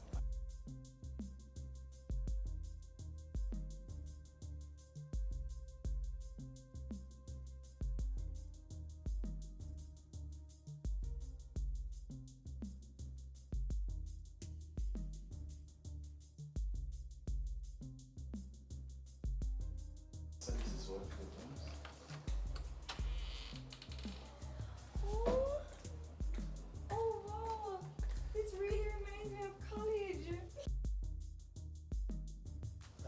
Thank you very much, Mr. Anderson, for hosting us. So Jody, this is Bertram Anderson, the Student Service and Development Manager for Elsa Leo Riney Hall, and he's responsible for the developmental activities that we spoke about that happen within a hall of residence, to include leadership, mentorship, community outreach, and so on. So he's the one who is responsible for delivering the developmental programs. Okay. Thank you for coming. Thanks for having me. Yes. So I noticed that there were a couple different towers. How many towers are there? There are 5 towers. There are approximately 600 students that live in towers.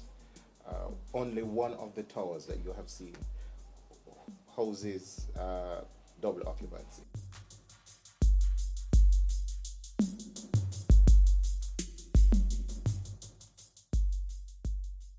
As a student, how would I apply to live in one of the residences? Well, as a new student, a new applicant to the university, the application form includes a section for student housing. So you will apply indicating your hall of choice, and then we will do that processing. As long as you're accepted by the institution, then we will write to you to indicate whether or not you have been successful in your application. For students who are already living in a hall of residence, the period March 1 to the 31st of March is the application period. So the returning students will apply during that period, and will also process their application. And by the end of the semester, they will know whether or not they have been successful in their application. So returning students, do they have more of a better chance of getting in, than a new student? Well, we'll leave a certain percentage of the space for new students, because we really want to give each student an opportunity to live in a hall of residence. Thank you so much for showing me around. I'm sure the student that lives here is very happy. I can see that she has her books out ready to study. And thank you so much for having me. My pleasure.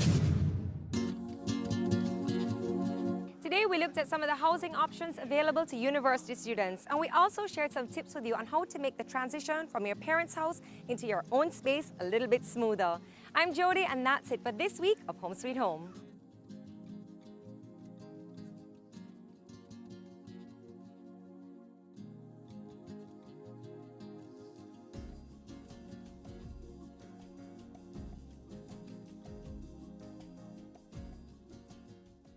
It's season 12, and Wealth Magazine Business Access is here to keep you business savvy. With an impressive mix of some of Jamaica's most inspiring business moguls, we continue to keep Jamaica informed, empowered, and ready to dominate. Tune in Sundays at 5 p.m. only on BATV. You're watching Business Access. Business Access. Business Access. Business Access TV. Serious about business.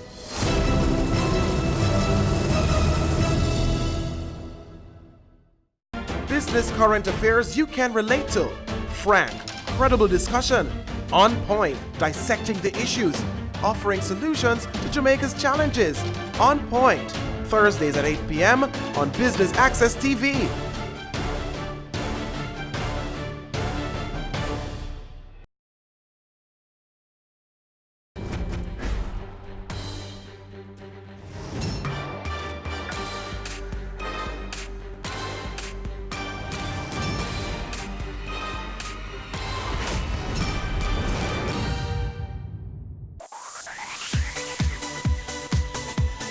You're watching Business Access TV. Business Access. Business Access. Business Access. Business Access. You are watching Business Access TV. Business Access TV. Serious about business. Serious about business.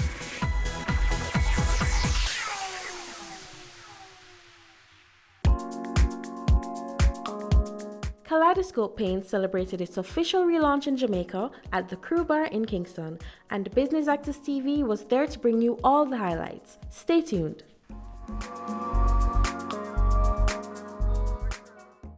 To the management team from KPL Group, the parent company for Kaleidoscope Paints Trinidad, Mr. Mahindra Deval Singh, the export manager, and I'll also take the opportunity to extend the sincerest apologies on behalf of Dale Parson, the CEO of KPL Group. He could not be here, but of course, he certainly hopes that everyone has a fantastic launch.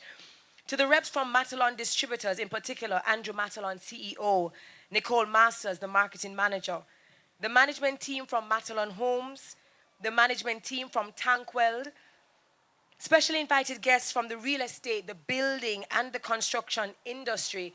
I also noticed that we have some interior decorators here as well. Friends of the media, all. Good afternoon. My name is Terry Carroll, and I have the pleasure of being your host this afternoon for the Kaleidoscope Paints Limited media launch. And I'll be very honest with you, it's not just another Sunday, and we're not just launching another product. But thank you so very much for being here. Now, the reason why this is very timely and the reason why this launch is very relevant is because, one, Jamaicans like to spruce up them place, especially at Christmas time. Everyone knows this. Even if you weren't planning on painting, once you start to see the festivities and the vibrancy, you say, all right, you have to at least spruce up some area in your place. Number two, we have seen the development that is taking place in Jamaica. On every corner, on every street, we see the development, the construction industry doing very well, which means that wherever we have building construction, we clearly need paint.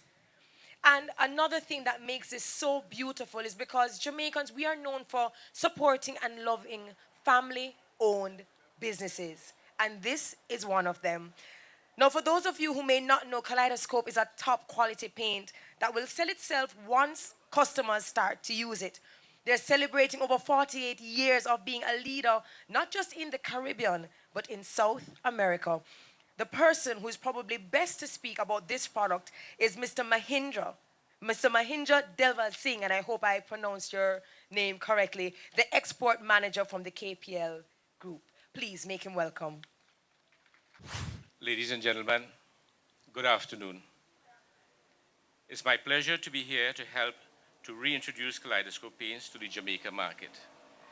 This really feels like we are coming back home, as we were strong players in this market for about 6 years, but exited when our distributors at the time, Facey Commodity, changed ownership from the Matalon Group. So it's more than fortuitous that we are back with the Matalons, with whom we have had so much success in the past.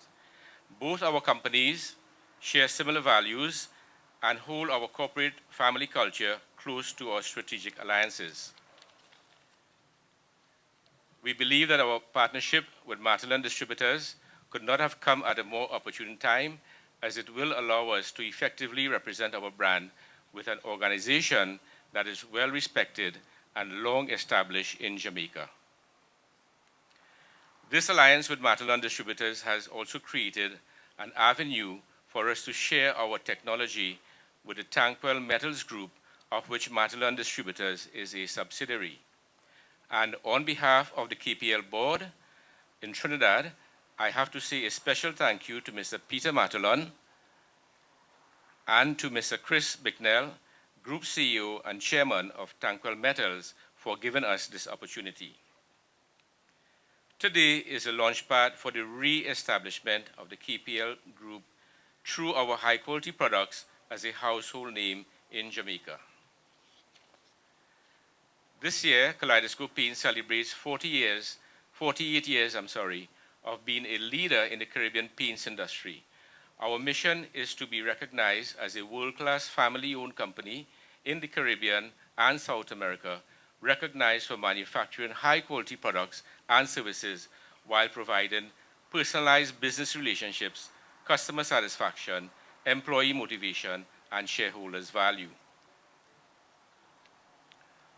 Our core values emanate from our mission and is entwined in our business operations. We are family-oriented and seek to cultivate partnerships with our customers as opposed to mere business transactions. KPL's brand is well established throughout the CARICOM territories and some South American countries. 4 decades of Kaleidoscope's history have taught us what's important to our customers. We have not only responded to their need for beauty, color, performance, and durability, we keep surpassing expectations with new, innovative, and high-quality products that continue to be winners. In technical evaluations against top leading competitors, over the past 5 years, Kaleidoscope has been the standout winner in the following categories, which are key essentials for the Caribbean consumers and contractors. We are the best in whiteness, most brilliant white, the whitest white. Opacity, best coverage, ability, and obliteration properties. Gloss, highest sheen. Scrubbability, which is durability, longevity, power to withstand exposure to the Caribbean elements.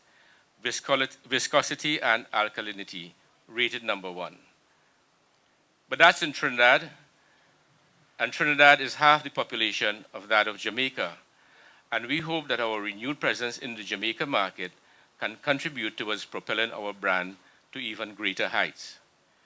We will be bringing to you in Jamaica our best-in-class, quality, price, and multi-products in paints and finishes, because if you need to paint it, we can cover it.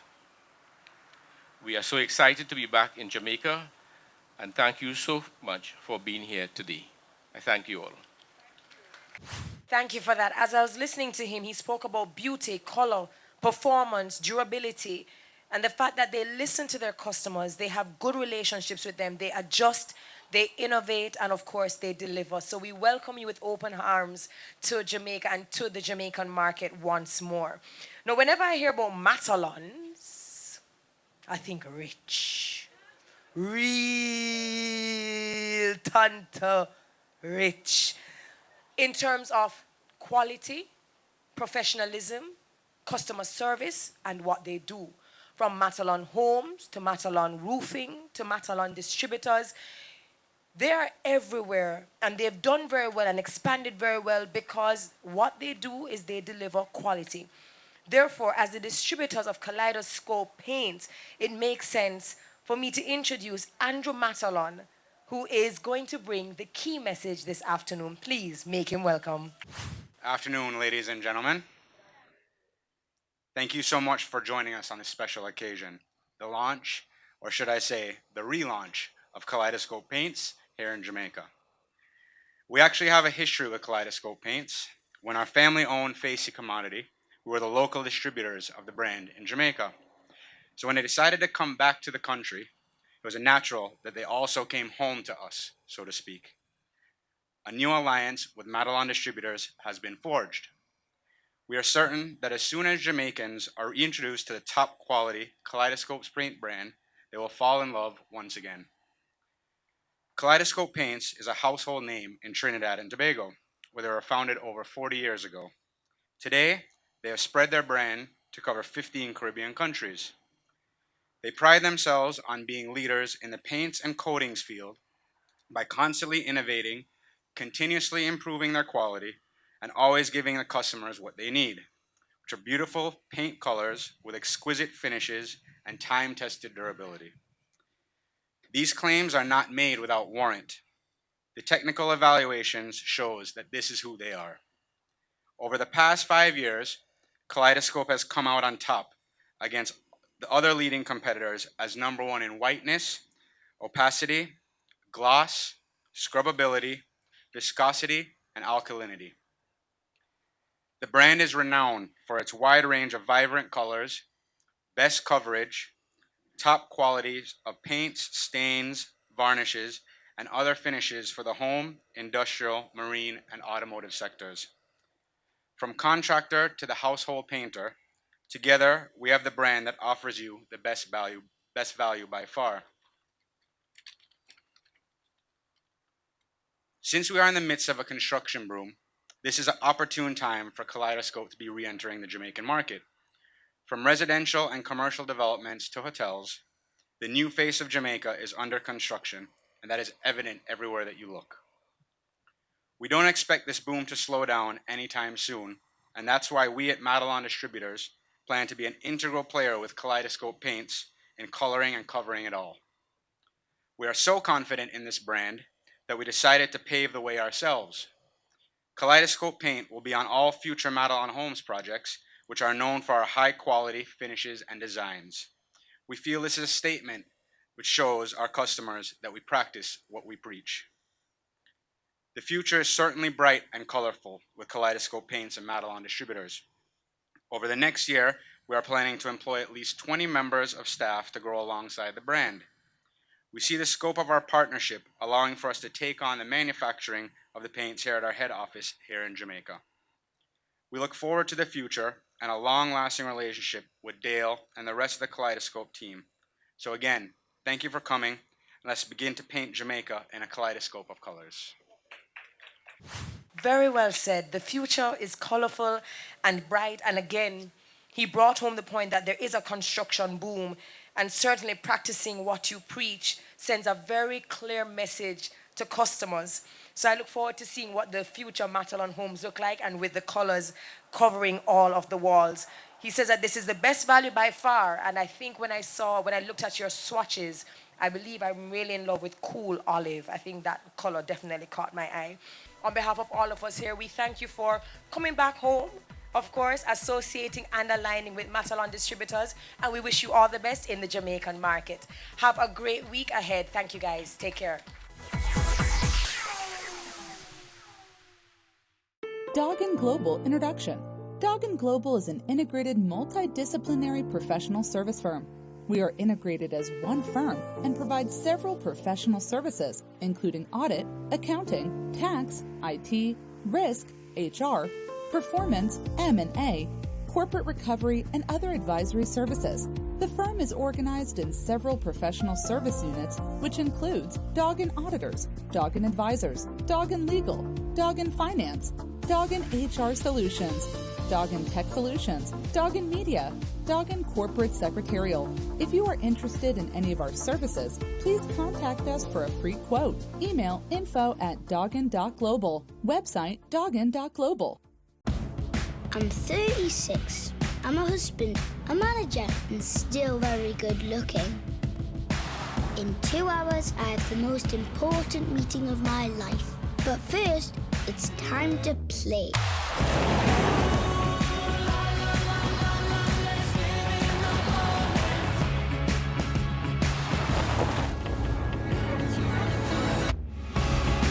The new Suzuki Vitara. It's season 12, and Wealth Magazine Business Access is here to keep you business savvy. With an impressive mix of some of Jamaica's most inspiring business moguls, we continue to keep Jamaica informed, empowered, and ready to dominate. Tune in Sundays at 5 p.m. only on BATV. You're watching Business Access. Business Access. Business Access. Business Access TV. Serious about business.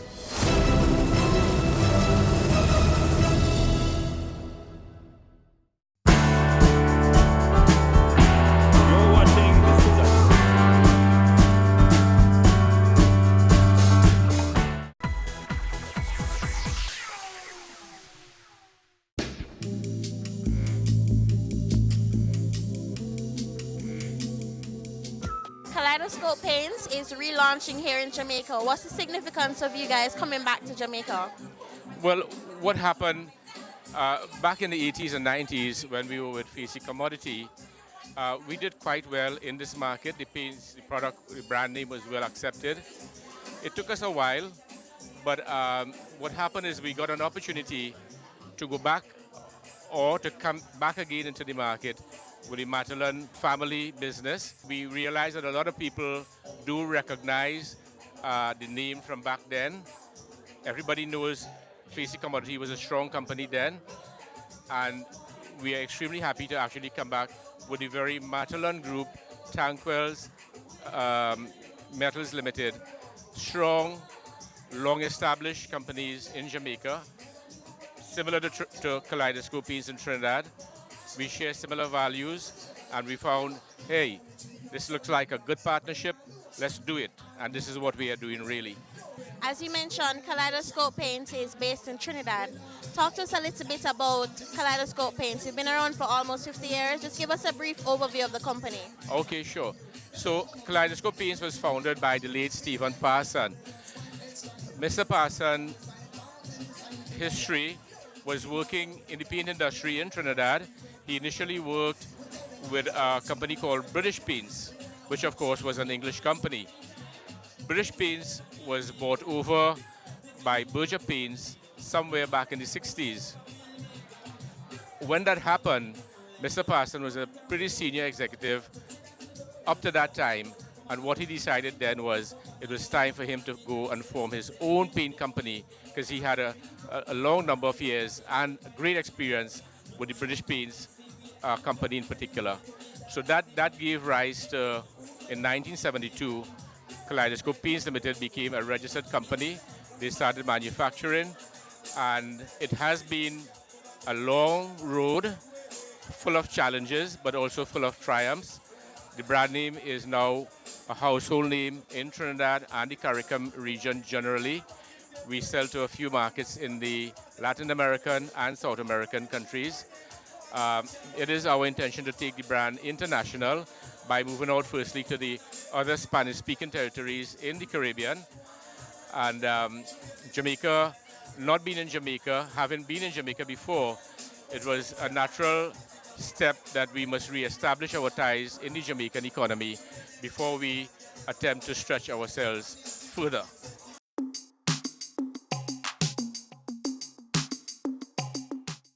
What makes Kaleidoscope Paints a standout brand on the market? Their quality and engineering that they go through regularly.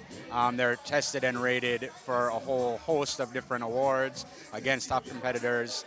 They've made a name for themselves throughout the Caribbean, and in Jamaica is going to be their next big step. Matalan Distributors is the official distributor of Kaleidoscope Paints here in Jamaica. What's the significance of the brand coming back to Jamaica? Kaleidoscope Paints is known for their quality, high-end products, which is something that is associated with all of the products that we currently distribute, such as roofing, our housing developments on the Matalan Home side. Kaleidoscope falls into place with all of the stuff that we do right now. And what can consumers expect from Kaleidoscope Paints? We're coming here, and we're going to be here for the long run. We're coming big. The quality, everything that they have, the product speaks for itself. There's no doubt in that. We've tested it, we've gone through all of that, and we're actually using it on all of our Matalan Homes developments. That in itself is a statement, because we're known for high quality, high-end residential developments. So the fact that we're using it, we practice what we preach.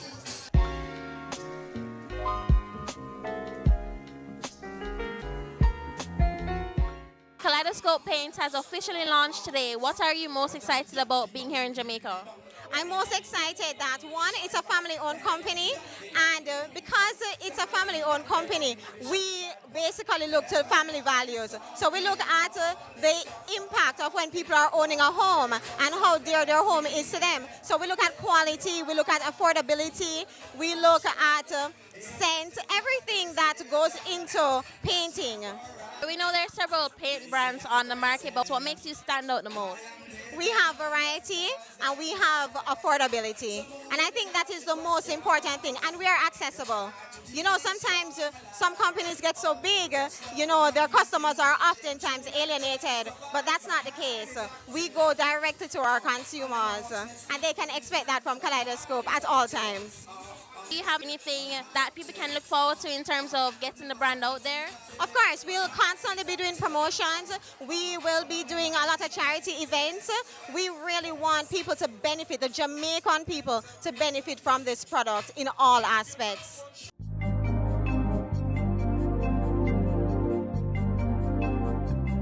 What's your take on the brand so far? Actually, I'm very excited. I'm happy to see that they're back in Jamaica. I'm excited to sample a few of their products. I'm actually very excited because they spoke to the fact that they've won awards for durability and scrubbability. The whitest white. I'm looking forward to actually trying their white colors because, you know, white and bright is kind of very popular now. So I'm actually looking forward to that. And then the colors that based on what I'm seeing, are actually quite beautiful. Very tropical almost, but subtle. So very excited. As an interior decorator, from your stance, how do you think Jamaicans will accept this brand, basically? I think they will. I think they'll accept it. As decorators, it's our responsibility to actually push the product. It's from the region, so that's very good. I really like to support and build local, and in local, by local, I mean the local region, at least in this case. So I think they will. The colors are beautiful. I can't imagine that people won't love the colors. I think they'll do really well because they actually really have some very, very nice colors. Yeah. What are some of your favorite colors that you've seen so far? I actually love Regatta Blue. I love Cool Olive. And there's Icicle and Spice. Oh my gosh, and there's one other beautiful Blossom. Blossom and Clay Pot are also some beautiful colors. Yeah.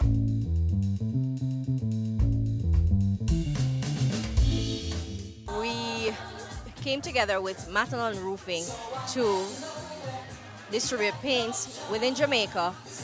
We formed the company Matalon Distributors, which will be distributing paints island-wide.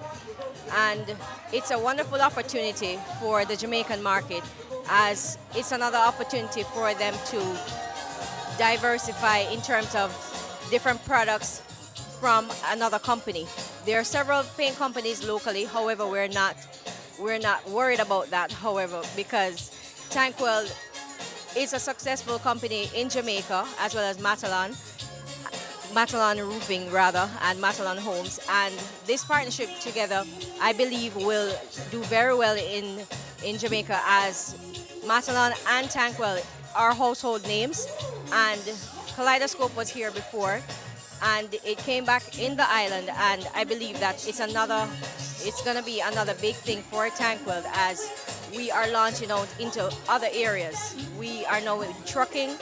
We sell a wide range of hardware products island-wide. So this is a great opportunity with all the different developments that are taking place island-wide in terms of housing and in terms of hotels and so on. So it's a great opportunity for the island to have another company that is going to have competitive prices and brilliant colors and great quality and great service. And that's what we are here to do.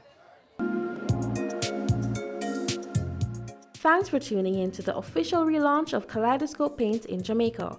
You're watching Business Access TV, serious about business.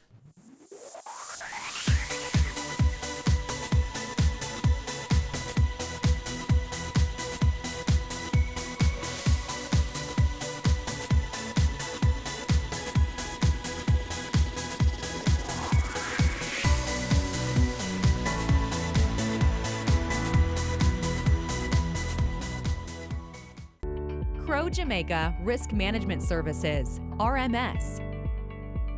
Risk management has become indispensable to a company's business operations and management strategy in this complex environment nowadays.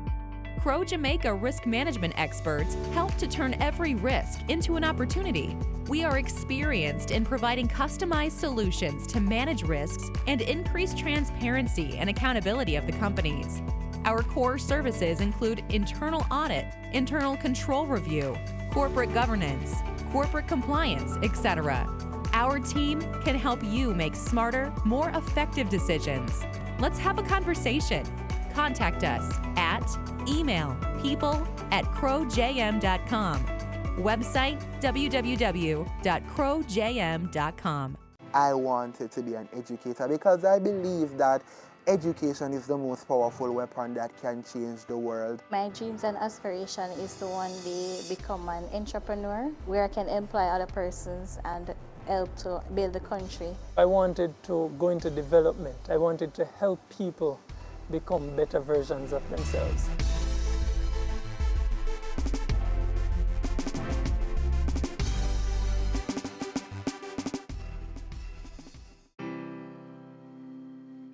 Growing up, I saw a lot of violence, I saw a lot of crime, I saw a lot of poverty. The challenges are so many. The first one that comes to mind is the level of youth unemployment that's here. Challenges that exist here in West Prospect Bogwalk are lack of awareness for educational opportunities or job opportunities. Not many got the chance to do CXCR graduated from the secondary level. So that's a major setback for the people living in the community. A way to alleviate this issue is training programs. They need more opportunities, like to go back to school to get themselves a certificate so they can be able to work and create employment for themselves and their family. Push more entrepreneurship opportunity, encourage these youths to be creative and innovative in what they do. Give them startup capital to start their business. Invest more in the youth skills and talents. The Poverty Reduction Program is funded by the European Union, and it really is a program that focuses on the most vulnerable type of communities, making communities safer, making citizens more healthy, better access to education. For European Union, investing in youth is an obvious choice. They are the future of the country. If we prepare them well, they will bring the change that Jamaica needs. That's why we invest in scholarships, internship, training in life skills and mentorship.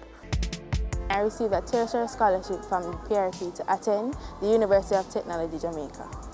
It meant a lot to me because I realized that somebody else believed in me and somebody saw the potential that I have and somebody believed that I could actually achieve my goals. I benefited by getting firstly an internship, and also they assisted my bachelor's degree financially. But critically, outside of the finances, the persons that were on the project, you know, the motivation that they provided, etc., it really provided a huge boost. This is my third year at the MICO. This scholarship, it helped me to be able to focus only on my education here, because tertiary education is not cheap. I was placed at ODPEM on the one-year internship program. It was really good. It was an opportunity for me to prove myself, to give myself a service, and also to gain experience in the working world, and to also provide for my family. I plan to be an agent of change in my community by being a mentor, a leader, and a godfather for the youths growing up. Try to help them, teach them a trade. You don't have to be rich to help.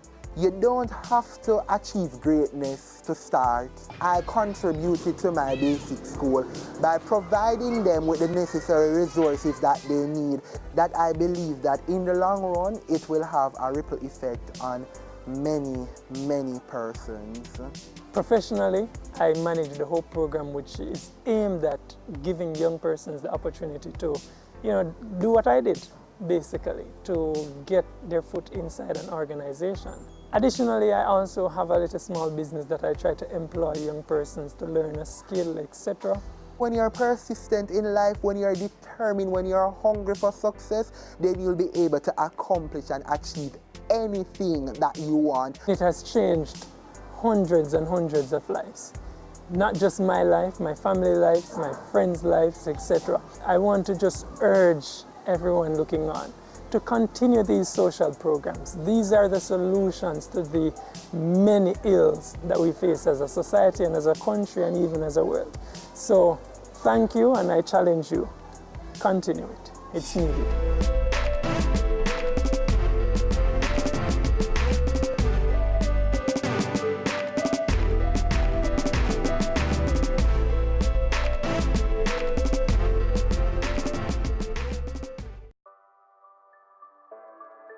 Sundays at 4:30 p.m. It's all about Home Sweet Home. Get your half-hour dose of the business of real estate, from laws and concepts to reality, building, buying, or renting. Or what about trends in decor or renovations? Home Sweet Home will keep you up to date. Ready for cable for as little as $100? Ready for no monthly cable bill? Ready for 10 TV channels absolutely free? Then pick up our Ready TV box at authorized stores for $4,500. Hook it up to your TV set, then top it up with Ready Credit for 1, 7, or 30 days. Buy now and get $1,000 free Ready Credit and start watching your favorite shows. Pick it up, hook it up, top it up. Ready TV. Prepaid cable TV when you're ready. Now serving Kingston and St. Catherine. Limited time offer while stocks last. Conditions apply. Coming up on Wealth Magazine Business Access, we'll be speaking with Yannick Page, a trailblazer who has embarked on a journey to transform how SMEs do business. Being an entrepreneur herself, Yannick will tell how she got into business on a shoestring budget and made a name for herself as an executive producer, business coach, and the managing director for Future Services International. I'm Yannick Page, Managing Director, Future Services International.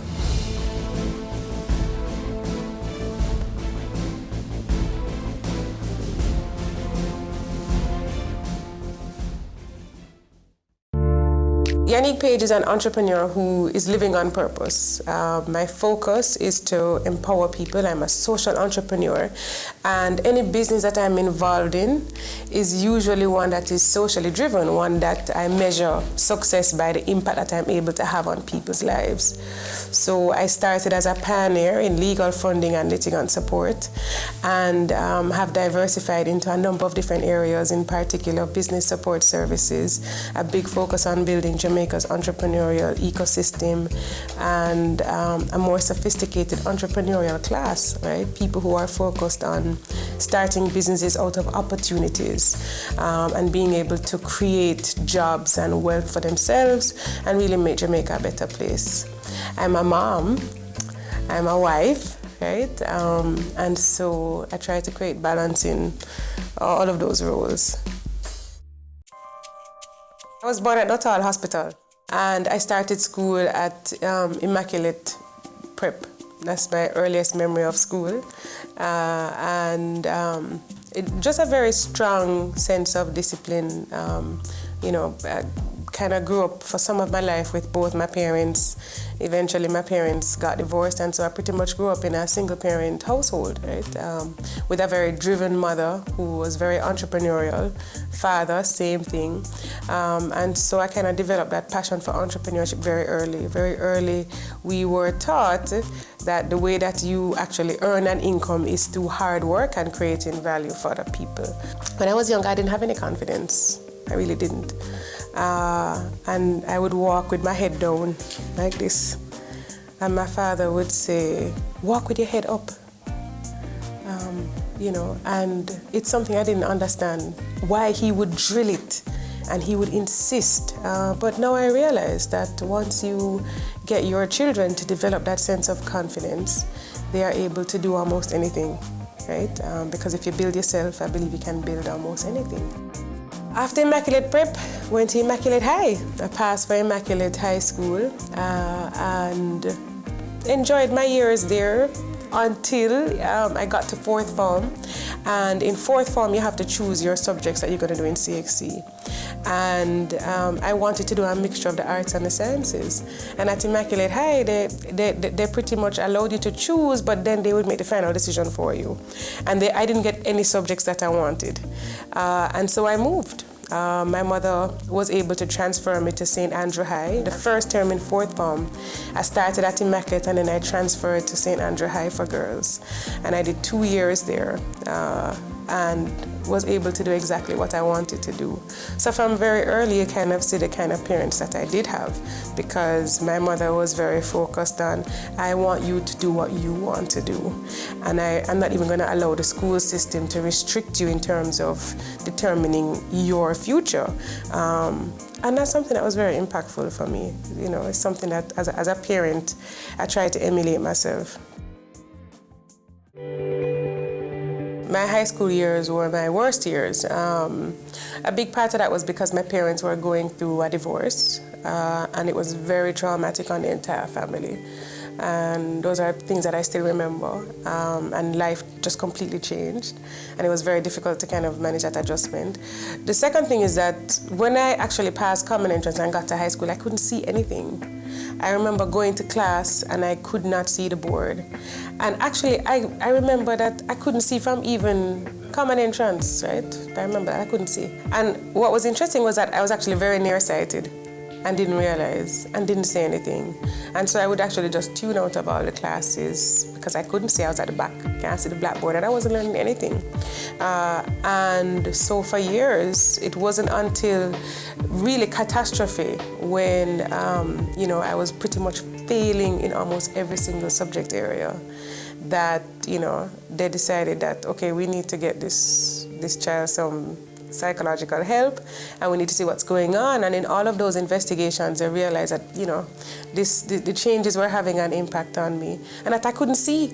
And just actually getting glasses changed my whole life because I started to perform better. But at the same time, I think a lot of the fundamentals had been lost. That platform was really, when in first form you should be mastering a lot of the subject areas. I didn't do it then, and so I literally struggled throughout high school. And it wasn't because I was dunce, And it's amazing. I think, and I'd like to say this. Children bloom and people bloom at their own time and their own pace.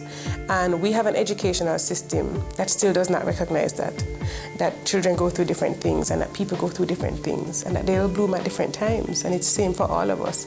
And that they have different likes and different areas of specialization and things that they are better at. But we kind of have this one-size-fits-all. And I was very fortunate because there are many people who have gone through the education system who have a lot of potential in several different areas. But without that strong family support, they'll actually never reach their potential. And that for me is sad and disheartening, and it's something that I hope that we can change and impact, because it's something that really holds us back as a people. I remember that I had a history teacher who I cared for so much. She was somebody that I really liked. And I remember her saying that she didn't think that I would amount to much, And it was very impactful because here was a teacher that I was fond of who was already pronouncing, right? And who was really unkind. And it kind of was that moment when I thought, okay, I'm not going to amount to much.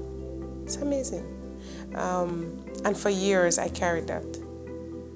And I remember when I started my first business at 17, and things were really down. I started my first business, and after 2 years I had to close it. It was devastating. I worked very hard. I worked 6 days a week at a beauty and skincare store. And we did beauty products, manicure, pedicure, and everything was just wrong in terms of the location that we chose was wrong. There wasn't adequate parking. It was upstairs. We didn't have a budget for marketing. The products were too expensive. They were imported. I was just doing everything wrong. This is why until you build yourself, you can't really build anything. And I remember that when I was at rock bottom, I was thinking, boy, all these people were right. I'm not going to amount to much. But my mother had this thing that she would constantly say. She would say, Yannick, the stone that the builder refuses will become the cornerstone. Yannick, the stone that the builder refuses will become the cornerstone. And she would repeat it to me again and again. And even when I felt like this was the end, even when I actually had to close the store and I was broke, I owed everybody. I remember being somewhere and being so thirsty. I said this up to recently, being somewhere and being so thirsty. And I couldn't afford to buy a drink. And I remember looking for every dollar coin I could find, and it wasn't enough to buy a drink. And I was stuck at this place for several hours. And this nice man came to me and started talking, and I was like, okay, this man is trying to pick me up. And eventually he said, can I buy you a drink? Listen, if I didn't believe in God up to that point, that was because I really felt like I was gonna faint from exhaustion and heat and dehydration. And here is this man just out of the blue. God just sent him to buy me a drink. He really did, and I was so grateful.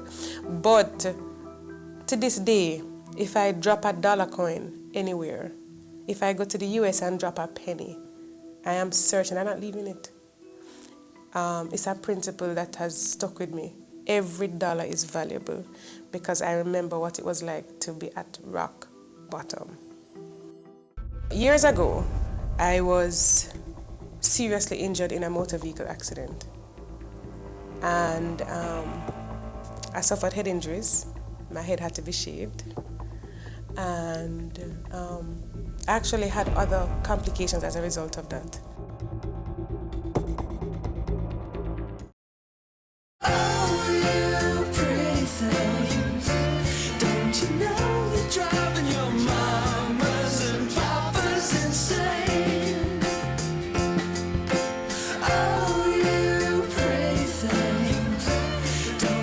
Great design is not only how things look, but also how well they work.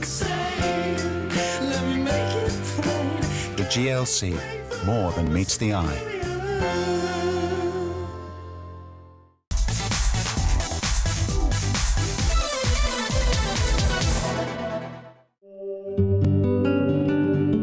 My entrepreneurship career pretty much started at age 17. I had done sixth form in 1 year, and I was ready to start a business. You know, I didn't see myself going back to school. It just wasn't something that I wanted for myself. So I kind of grew up seeing everybody in business, and I wanted to do that. And again, I had the work ethic right. I had the ambition right. What I lacked was the knowledge. I wasn't mature enough. I didn't have the education, and so I needed to have built myself. So that 2 years was a heck of a lesson, right? I worked very hard, 6 days a week, very long hours, and the only time I ever remember being paid was during peak season, like Christmas, Valentine's Day. But outside of that, I was literally bearing hungry for 2 years.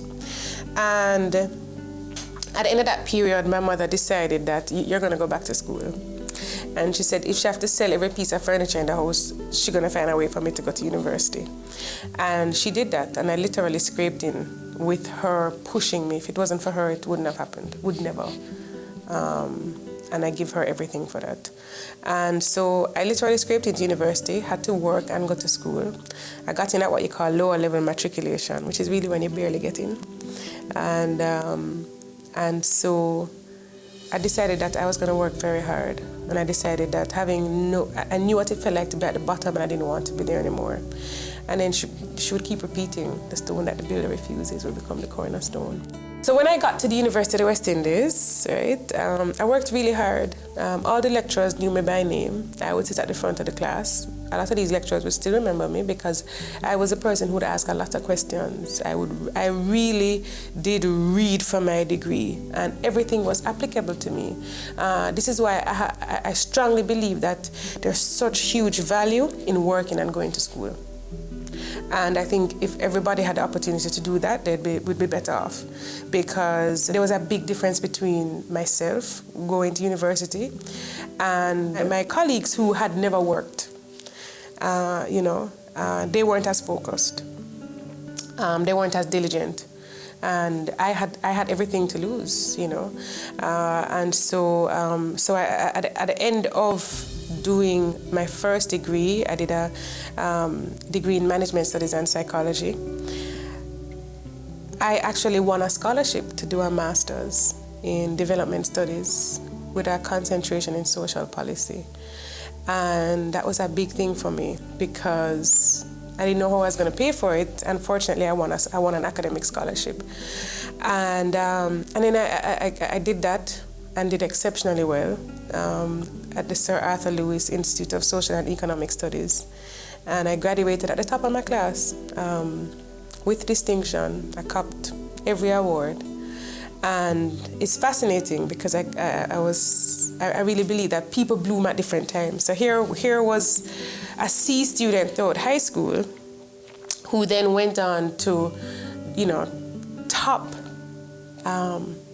my cohort at the university, in postgraduate studies, we have some very distinguished politicians, and even our Prime Minister, who was in my cohort at Sir Arthur Lewis Institute of Social Economic Studies. So, we really had very brilliant people there. And, it's a testament, I think, to just the fact that, when you work hard, doesn't matter what your circumstances were before or how hard you struggled. Once you want it, and it's your time, and you own it, you can achieve it. My professional career post-university involved, teaching and research. I actually was a teaching and research assistant at the University of the West Indies. And after that, I, went into social policy. I was, my focus was really on how do I solve social problems. That was a very important thing for me. And so I worked in several different organizations, companies, but at the back of my mind, I always wanted to start a business. And let me tell you which business I wanted to start. And I don't think I've ever shared this on camera before. I know I've never. Okay, so this will be the first time I'm sharing this. Years ago, I was seriously injured in a motor vehicle accident. And I suffered head injuries. My head had to be shaved. And I actually had other complications as a result of that. And at the time, I was entitled to not only have all of my medical bills paid for, but all of the pain and suffering, there were so many other things that I was entitled to, and that nobody told me about. So here it was that I suffered this major accident, which really set me back, and nobody told me what my rights were. And it wasn't until the 6 years passed, so 6 years, where the statute of limitation has been exhausted, that's it, that I actually learned what my rights were. And so I always wanted to make an impact in the area of justice. And so that was a motivation for starting Future Services International, which is Jamaica's first legal funding and litigant support company, first in the Caribbean to offer that kind of service, where we focus on helping people who had suffered any kind of loss, injury, damage, or harm by, one, educating them about their rights, two, connecting them with legal professionals, and three, actually providing funding, right? So that what happened to me would not happen to anybody else. It wouldn't have to happen.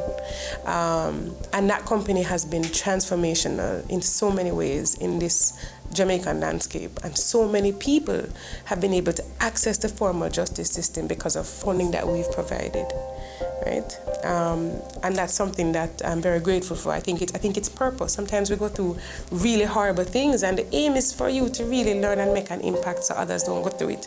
Sometimes you ask, why me? And you kind of say, well, why not me? Because I'm the person who can actually impact. And until you felt it, you don't know what people go through. And I felt it. And so, interestingly enough, having launched Future Services and having seen clients who actually got justice, we would follow up with them, right? I'm really passionate about following up with people, see how they're doing. 6 months later, people would tell us that they exhaust their settlements. These are people who couldn't work. And so I realized that people actually needed financial advice, right? They needed to better spend this money because some of them couldn't work after. So I approached financial institutions, wrote to them, called them, would you be willing to give financial advice to our clients? And they said, no, this is not, these are not customers that we would want, because pretty much is what they were saying, because they get one-off settlements. And when they put their money in, they're just going to come and take it out. So it's expensive. They just didn't see them as valuable clients. And so you know what I did? I started doing business training for clients, started offering workshops, and that's what piqued my interest in terms of how do I actually move on to become a certified entrepreneurship trainer. And then I started doing work with the Young Entrepreneurs Association, and I realized that people needed advice and support. And then I thought about my own journey as a young entrepreneur, and that, you know, if I had the knowledge, I don't know where I would be. So I said, well, you know, let's do this on a big scale, right? Because I had been exposed to television and I had the skills. I knew how to actually try to create a program, and so that's how I actually ended up creating The Innovators, right? Which is a TV show that really has helped so many entrepreneurs. The aim is to get people to think about, how do I start a business? How do I do it in the right way? What are the resources that are available to me? And so that's the platform, and that's how I got into that. I have a new company, and it's called Market Entry USA. It's registered in the United States. And the problem that this company will solve for many Caribbean businesses is access to the US market and connections within the US market.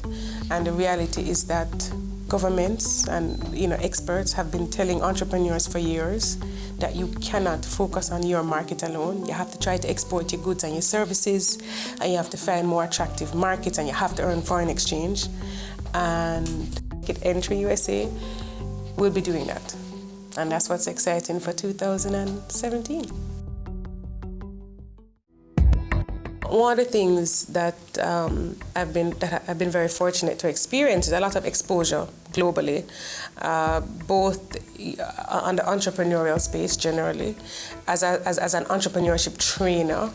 I'm a writer for MasterCard. I'm a writer for the Sunday Gleaner, and it's Miss MasterCard Caribbean, and my articles are now translated in Spanish for MasterCard Colombia,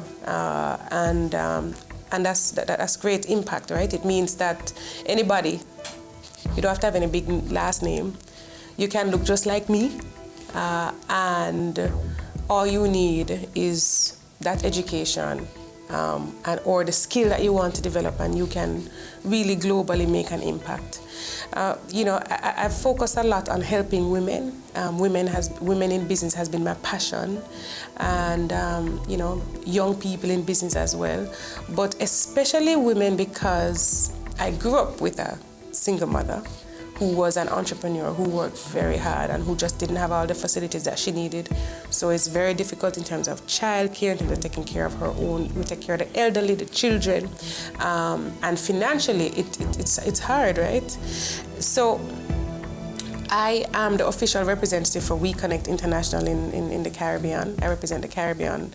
WeConnect is a global nonprofit, one of the largest and most well-respected for women entrepreneurs globally. What I've been able to do is to get WeConnect to come to the Caribbean. And what WeConnect does is that it enables women, business owners, who want to access global markets and global networks to do so. And it's through certification as well as education and empowerment and actual, making those connections and bringing them to the table with corporates who are actually looking to do business with women. I will focus on businesses not because they have the potential to generate huge profits. Other people can do that. We have enough of those entrepreneurs. I focus on businesses that can make this country a better place, this region a better place, this world a better place. That is my vision.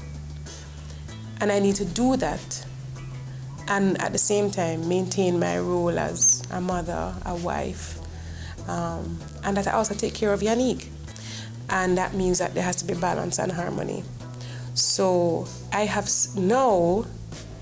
not afraid to say I have probably an abundance of opportunities. There is no shortage. There's an abundance. And it's very difficult for me to be able to push back and say, remember your purpose, remember your focus. And sometimes people people aren't too happy because they want you to do all these things, and yes, but you just have to remember that the goal is not to be rich. The goal is to focus on where you can make the most impact and where you can add the most value and what really your purpose is. Truthfully, for young people who kind of want to figure stuff out, I'll tell you that I think the best decision I made was choosing the right partner.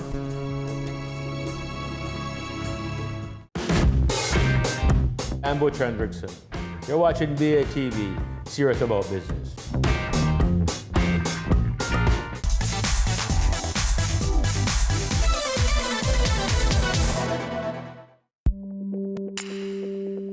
I've been married for 13 years this year, and my husband and I have 2 boys. And, family is very important, right? For us, it really is the most critical thing. And so we try to make sure that we make space for that. More and more, we're focused on living a healthy lifestyle, setting a good example for the boys, spending more time with them, getting them into several activities. And really, I don't want to be that parent who is never available. And I'll tell you the truth, I remember my parents working so hard that I don't recall them picking me up from school very often. I don't recall them being at every single event. They tried, but they were so into working so hard to, and I don't want to do that. And that's something that I've made a commitment that it's just not going to be me. I'm going to be that parent who makes the time to drop you at school and to pick you up, and I want to hear how your day has gone, and I want to spend time with you doing homework, and I want to kind of, enjoy those moments with you so that you know that this is what matters most, And my husband has very similar values, and it's helpful because I think when I reflect on my journey, there are many people who have had an impact on me, and probably my biggest supporter and the person who has really made so much possible for me is my husband. And I have to recognize that you can't do it alone, and you need that strong family support. And then, it helps when you have that type of partner. And, truthfully, for young people who kind of want to figure stuff out, I'll tell you that I think the best decision I made was choosing the right partner and learning very early that we were going to set certain goals and that we were going to go on this path together, because you're stronger together. I really believe that. But having an enabling relationship has been so helpful for my journey. So when I do travel, I don't necessarily have to worry because I do have that strong support. And I have a big cheerleader, and I have a sounding board, and I have a friend, and that's something that is, can't trade that for the world. That's everything. What makes me jump out of bed every morning is a firm, honest belief that God has called me to this. I believe that. I believe that this is my purpose. And I believe that people are relying on me, and I can change people's lives. And I have the power to do it, and I know I have been doing it. And if I don't do it, there's gonna be a void. So that's what makes me jump out, because people are relying on me in so many different spheres.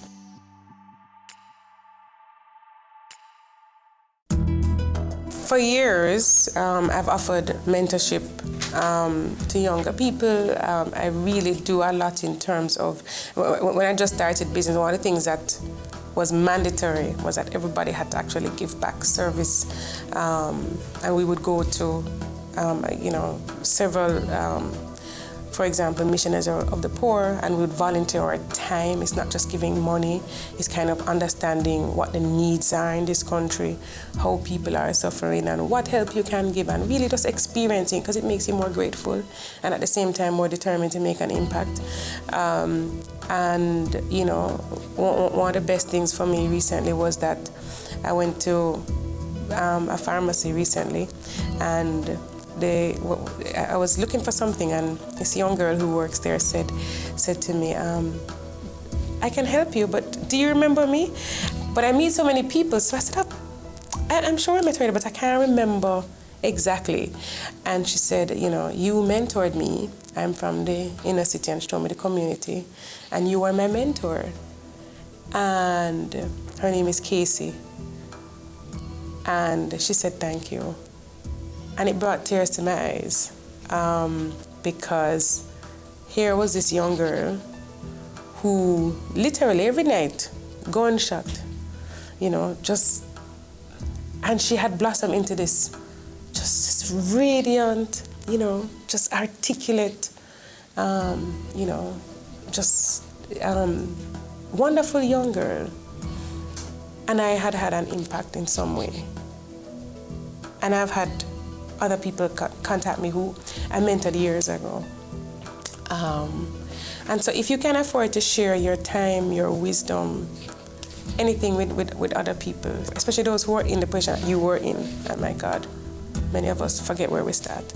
That's everything, you know. It's not about the money, not about cutting a check and you have the PR. What is that? It's not about that, right? It's about really making an impact and touching people. Everything is about people. Wealth for me is living your purpose, doing what you're passionate about, being happy while you're doing it, being happy about the person you are and that you have become, and really enjoying a wholesome life, right? Which means you don't compromise your family, you don't compromise your values, you don't compromise the things that you really stand for, and that you make an impact, a real impact. It's not about money. Not about money, it's about impact. You know, how is this country, this community, this world a better place because of what you've done? And if you really honestly can't say that you've made that impact, I don't think you're successful. I don't think you've really created any real wealth.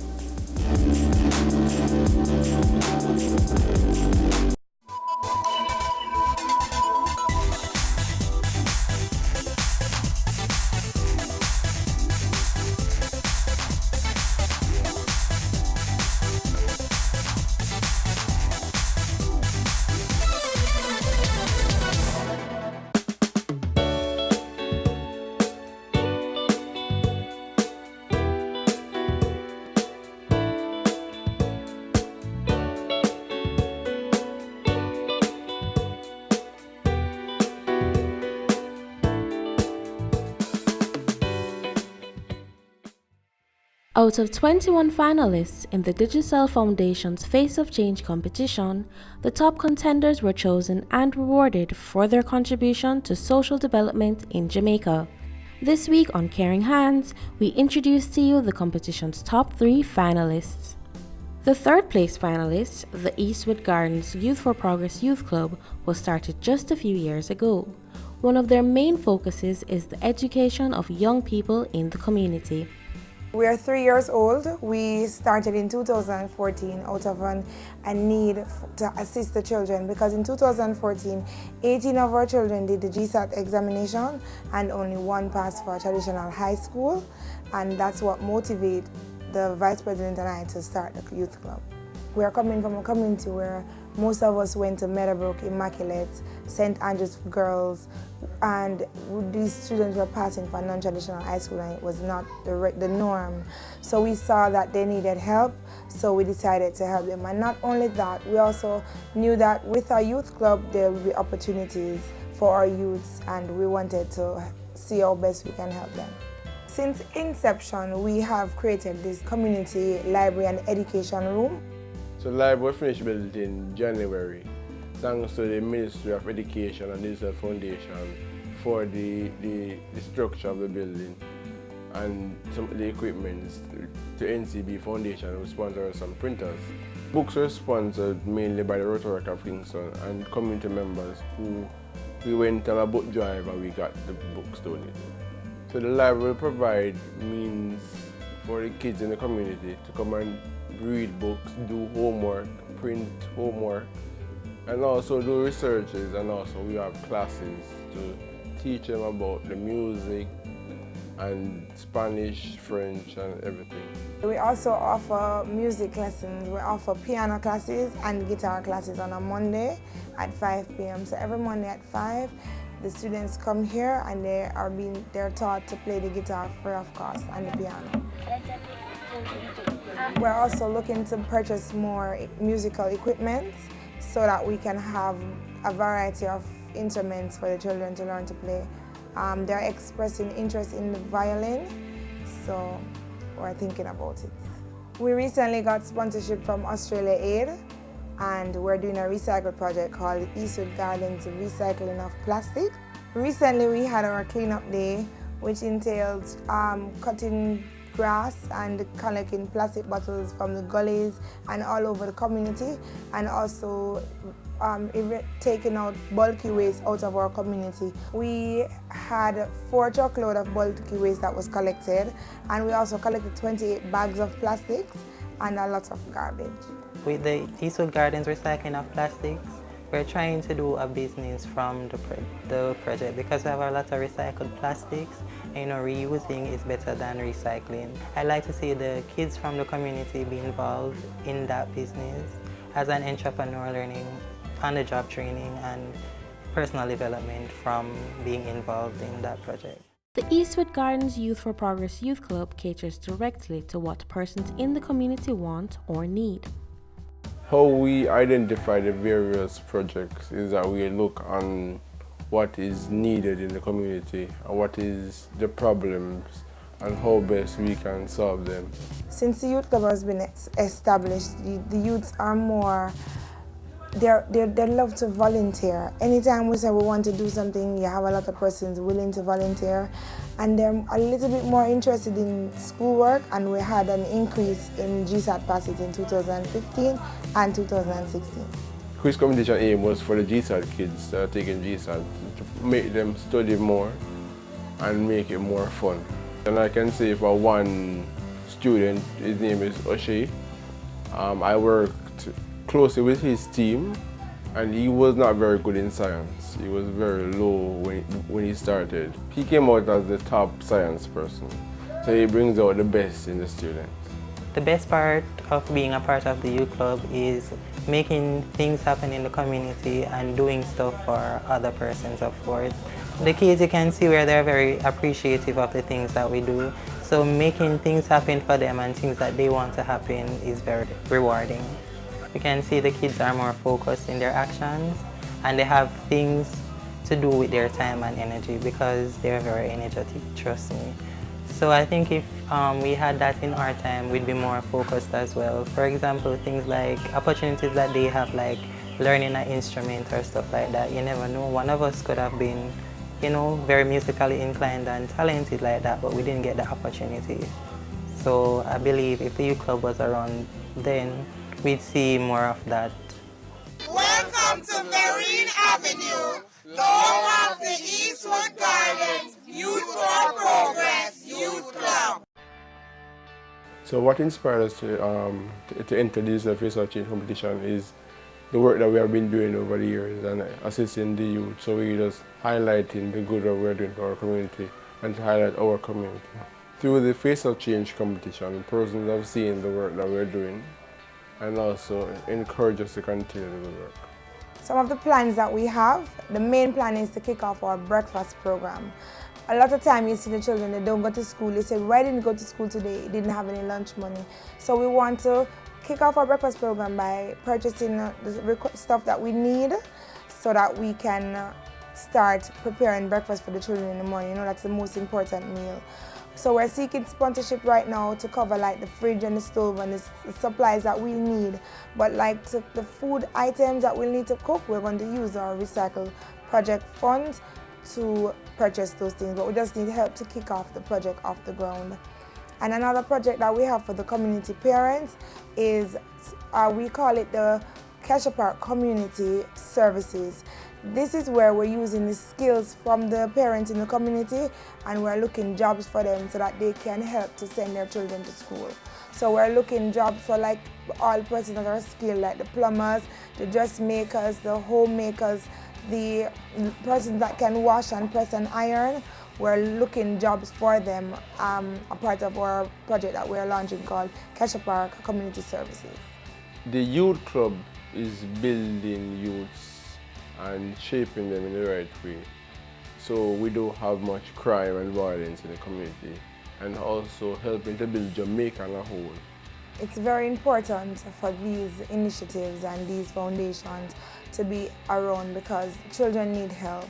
They need guidance, they need supervision. Sometimes parents at home, they don't have time for the kids, so a youth club is something that they can channel their energy in. For example, we had sports day the other day, and I mean the whole community, every day the children come from school, they change and they're just ready. They're practicing for events that happened already. Said, why are you practicing for that? We do that already. No, they're just so interesting, they just want to do everything, and you know, it helps them because it can produce stars. You know, we see Nehemiah Perry was our coach for the cricket match, and he saw talent in two of our individuals. So, you know, things like that can help to let persons know that they exist and to give them the help that they need to succeed in life.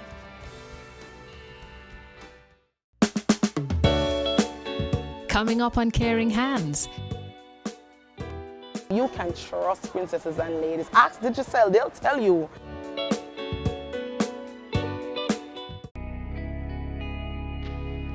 Our women are the backbone of our society. They deserve to be protected and respected. Domestic violence is not okay. Speak up and speak out. No more violence against women.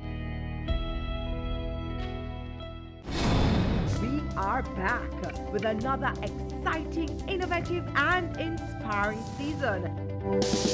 It takes a lot of stick-to-itiveness, being consistent and persistent in whatever you're doing. That's the bottom line. Business exists to add value to people's lives. And if we're not doing that, might as well we knock down the store and just call it a day.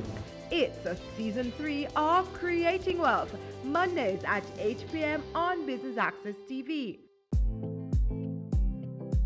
Stay current and gain more information on the ever-evolving industry of real estate on Home Sweet Home, Sundays at 4:30 p.m. on Business Access TV.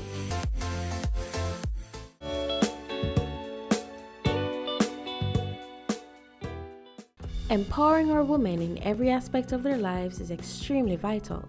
Thanks to the second place winners in the Digicel Foundation's Face of Change competition, hundreds of young girls are getting that empowerment from an early age.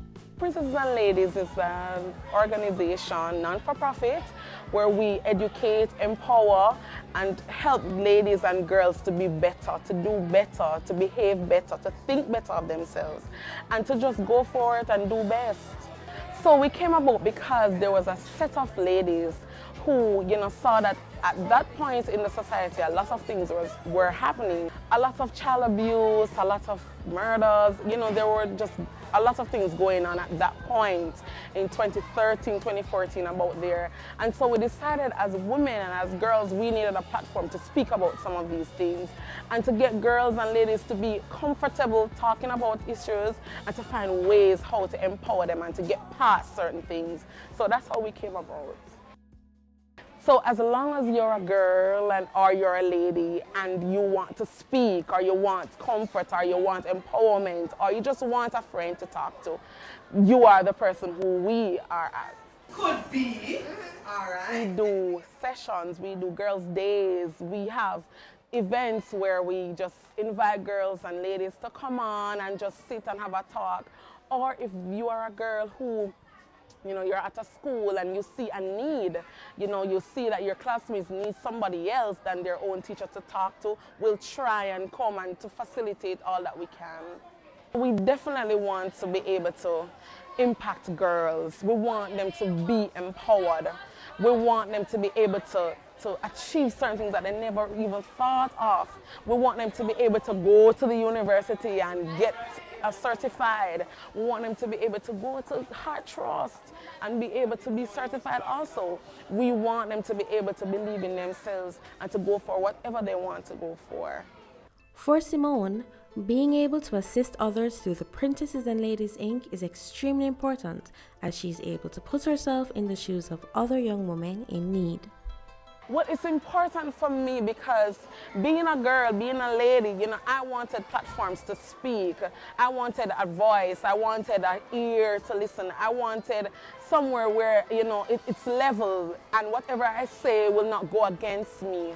Girls need help. It is important for you as a Christian and as a person to just give back. And so it is important for us to be helpers. It is important for us to be there for somebody, to become that shoulder, to become that pillow for somebody else. So it is also important for us to be able to help smaller girls to grow the way they are supposed to.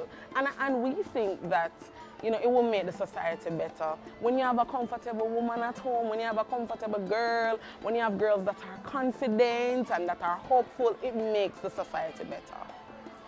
While the members of the Princesses and Ladies Inc. carry out their various activities, they get support from a few organizations. So we partner with SOSOCA, we partner with Child Development Agency, we partner with several different organizations such as Ministry of Youth and Ministry of Education. We also have other partners that, you know, are not wished to be mentioned who really come on board and help us.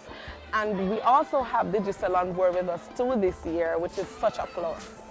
Our partner overseas, which is our CEO, she got information about the Digicel Face of Change competition and we were elated. We went on board and we came together and we said, okay, this is our big chance. This is a big platform for us. And so all of our members everywhere, in Cayman, in Africa, in the US, in Jamaica, all of us just came on board because we needed help and we needed to be partnered with somebody such as Digicel that has a good name, a company that can trust, you know, a company that will always be there. So, you know, all of us just came in and did our part. Being in second place, it gave us that platform to be known. It gives us exposure. It helped us to reach others. It helps others to know about us and to be able to trust us being affiliated with Digicel. So the last time we had over 200 girls and, you know, all of those girls have potential. All of them want somebody to help them. And so back to school is a big thing. So school books, supplies, personal items, and might I say we work closely with two major girls' homes. And one of them, you know, most of those girls are mothers. And so they need stuff. They need stuff for their babies. They need personal items. So the need is great. I mean, coming to the event that we have every year in July, girls need to be fed. I mean, they need, you know, places to go and we need resources to host these things. We need tents, we need food, we need money to be able to get their stuff. So it's a lot. There are instances where we have girls who will come up to us and say, you know, I was at the event and I was going through this and so I know that I can do this now, or I know now that I can talk to this person, or I know that this agency is able to help me. And so we feel like we're doing something, we feel like we're getting somewhere, we feel like, okay, we have contributed to some life because that same girl, she's wearing her skirts a little bit longer, she's trying to speak the Queen's English, she's doing better in school, the grades are going up, mommy's saying, okay, I mean, the behavior is sorting out, you know, we're talking more, I'm understanding her more. You have mothers who come to us and say, Miss, I really appreciate this. You know, this was happening to us. I didn't know how to deal with it, but with your help, with that session with SOSOCA, with that help with the Ministry of Education, you know, we are sorting things out and things are better at home. Jamaica, we need you. There are a lot of businesses and a lot of persons that are out there who really wants to help and they don't know who. You can trust Princesses and Ladies. Ask Digicel, they'll tell you.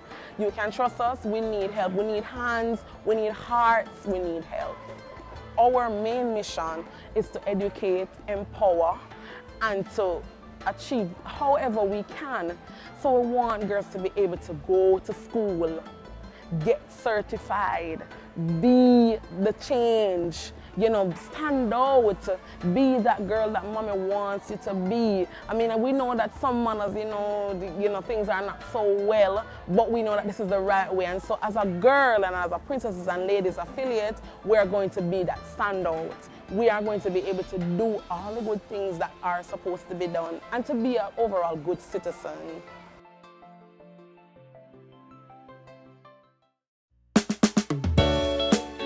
Coming up on Caring Hands. It was a combined effort that really got us to be champions.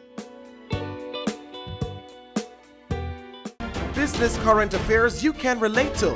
Frank, credible discussion. On point, dissecting the issues. Offering solutions to Jamaica's challenges. On Point, Thursdays at 8 p.m. on Business Access TV.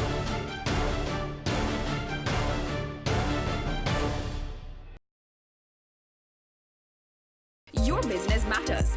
Business Access TV offers you the most innovative and effective advertising solution for your business, specializing in B2B sales, cost-effective solutions, the customers you want, the repetition you need. No matter the size and nature of your company, your business matters. Call us at 876-291-6233 or 876-376-4225. Email sales@batvja.com. It's season 12, and Wealth Magazine Business Access is here to keep you business savvy. With an impressive mix of some of Jamaica's most inspiring business moguls, we continue to keep Jamaica informed, empowered, and ready to dominate. Tune in Sundays at 5 p.m. only on BATV. You're watching Business Access. Business Access. Business Access. Business Access TV. Serious about business.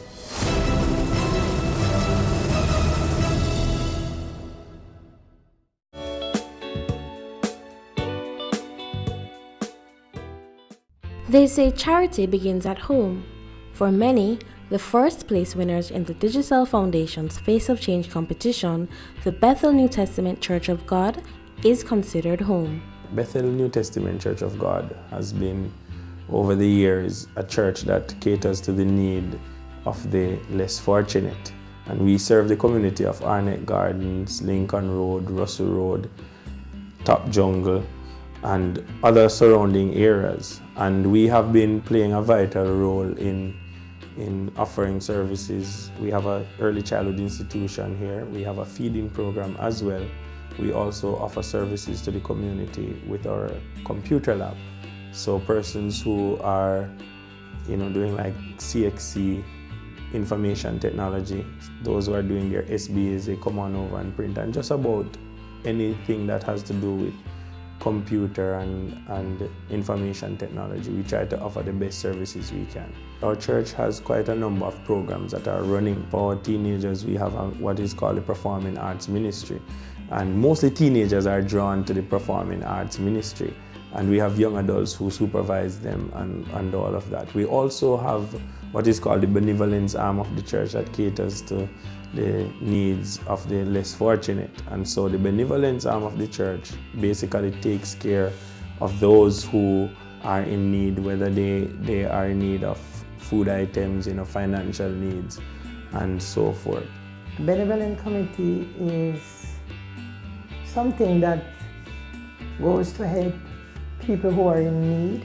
You just don't help in just food or, you give love, you listen, you participate in their lives, whatever it is that they are in need of.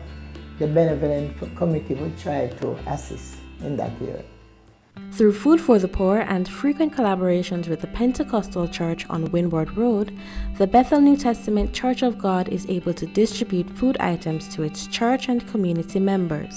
When we do collect the stuff from Food for the Poor, we take a day when we'll come and we will just wrap out whatever it is to be wrapped, whether rice, peas, sausage, bean and so forth. And then now on a Sunday when we come, we'll make it announced from the rostrum to the pews of the church. Persons will come around, and especially for those who are more in need, we look out for those, and especially the elderly. we cater for them first, and then for the others who are not, as less fortunate as. Because there are more who's less fortunate than others. We try to reach as much as we can at all times, as long as we have the provision, right? So, like monthly, sometime every 6 weeks, 2 months, it depends on how we have the things. So we would reach them in that kind of a way. So there are persons within the church. We have young, vibrant adults who participate, put on competitions. So one of the competitions, they always have a summer program, a football competition, six-a-side competition. Sometimes it is held in the churchyard, sometimes it is held on the football field. But it's a six-a-side competition that the church uses as an initiative to bring young men together, to evangelize. So we don't only just have sports, but we use it as a tool to evangelize. And what we find is that, we have a lot of young men from the community who participate. Also, we enter other competitions that are put on within the community as well. And from time to time, we have been champions in these areas because we have a very wonderful set of young people who are very competitive and they are excellent at what they do.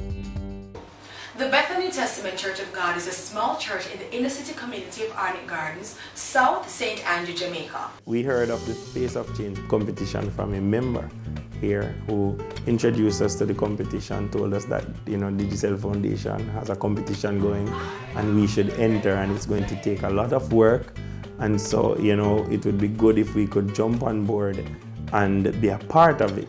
And I totally agreed with it, and we sold the idea to the young people, and from the young people to the entire church. And what it took was for us to be voting every day. So what we did, we got the entire church voting. And there are some of the elders who are not so techno-savvy. We got the young people to really teach them how to use the phone to vote, how you go online and how you vote. We also got the diaspora involved in that way. Our friends and families, members of the church who are abroad, we told them about this initiative, and we told them that they need to vote, and they have to vote every day as much as they can. And they too got on board and they began to vote. And so we never let up from day one to the end. We kept on voting every day as much as we can, all day, every day. So, so it was a combined effort that really got us to be champions. One of the things it has done for me personally, and for the church as well, it has given us quite a lot of recognition. There are many persons who did not know about our church. There were even some people in the community as well who did not know about our church. And since Digicel Face of Change, persons have come to recognize us, persons have gotten the chance to know some more about us. And there are persons who have, reached out to us as well, some wanting to assist us with the programs that we do here. Our Digicel Face of Change honorarium, what we're going to be doing is building a resource center where we'll house a new computer lab fitted with an e-library to serve the entire community. So we want to let people know from now that in the future they can come here to Bethel and they can use the lab for whatever studies they're doing. They can use it for social media, whatever. So we want to offer that service so that the next generation can be able to move forward and be able to keep up with what is happening in technology. The Word of God said we should love our neighbors as we love ourselves. So whatever good thing that we are wanting for ourselves, then we should want it for each other. So if there are people who are in need in different areas of their lives, then, it would be good for us to try to assist and help the best way we can. Over time, the greatest thing that I'd love to see in the community is for the community to live in peace, for the community to embrace peace and to love each other, forgive each other, and basically have more fellowship with each other. We find out that too many of our young men are losing their lives daily. And yes, the church is praying and all of that, but if they'd only handle conflicts in a better way, then we'd have less crime and violence. So that's one of the major changes that I'd love to see.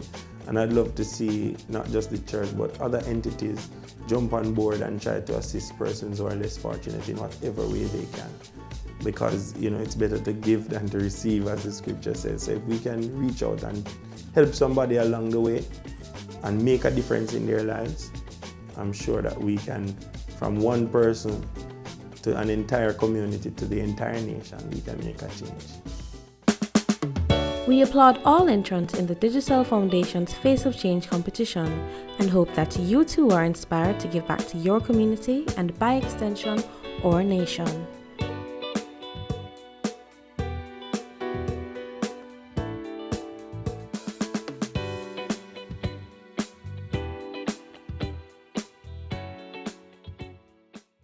They say it takes a village to raise a child, but the world will one day need the leadership of that child. The time you spend with your child matters. It stimulates their minds and shapes the way they act. Talk with your children. Help them to better understand the world around them and to value what is truly precious. Above all, the most valuable gift you can give them is love. Play, talk, teach, love. Take the time. It makes all the difference. A message from the Parenting Helpline and Ad Council Jamaica. Ready for cable for as little as $100? Ready for no monthly cable bill? Ready for 10 TV channels absolutely free? Then pick up our Ready TV box at authorized stores for $4,500. Hook it up to your TV set, then top it up with Ready Credit for 1, 7, or 30 days. Buy now and get $1,000 free Ready Credit and start watching your favorite shows. Pick it up, hook it up, top it up. Ready TV. Prepaid cable TV when you're ready. Now serving Kingston and St. Catherine. Limited time offer while stocks last. Conditions apply.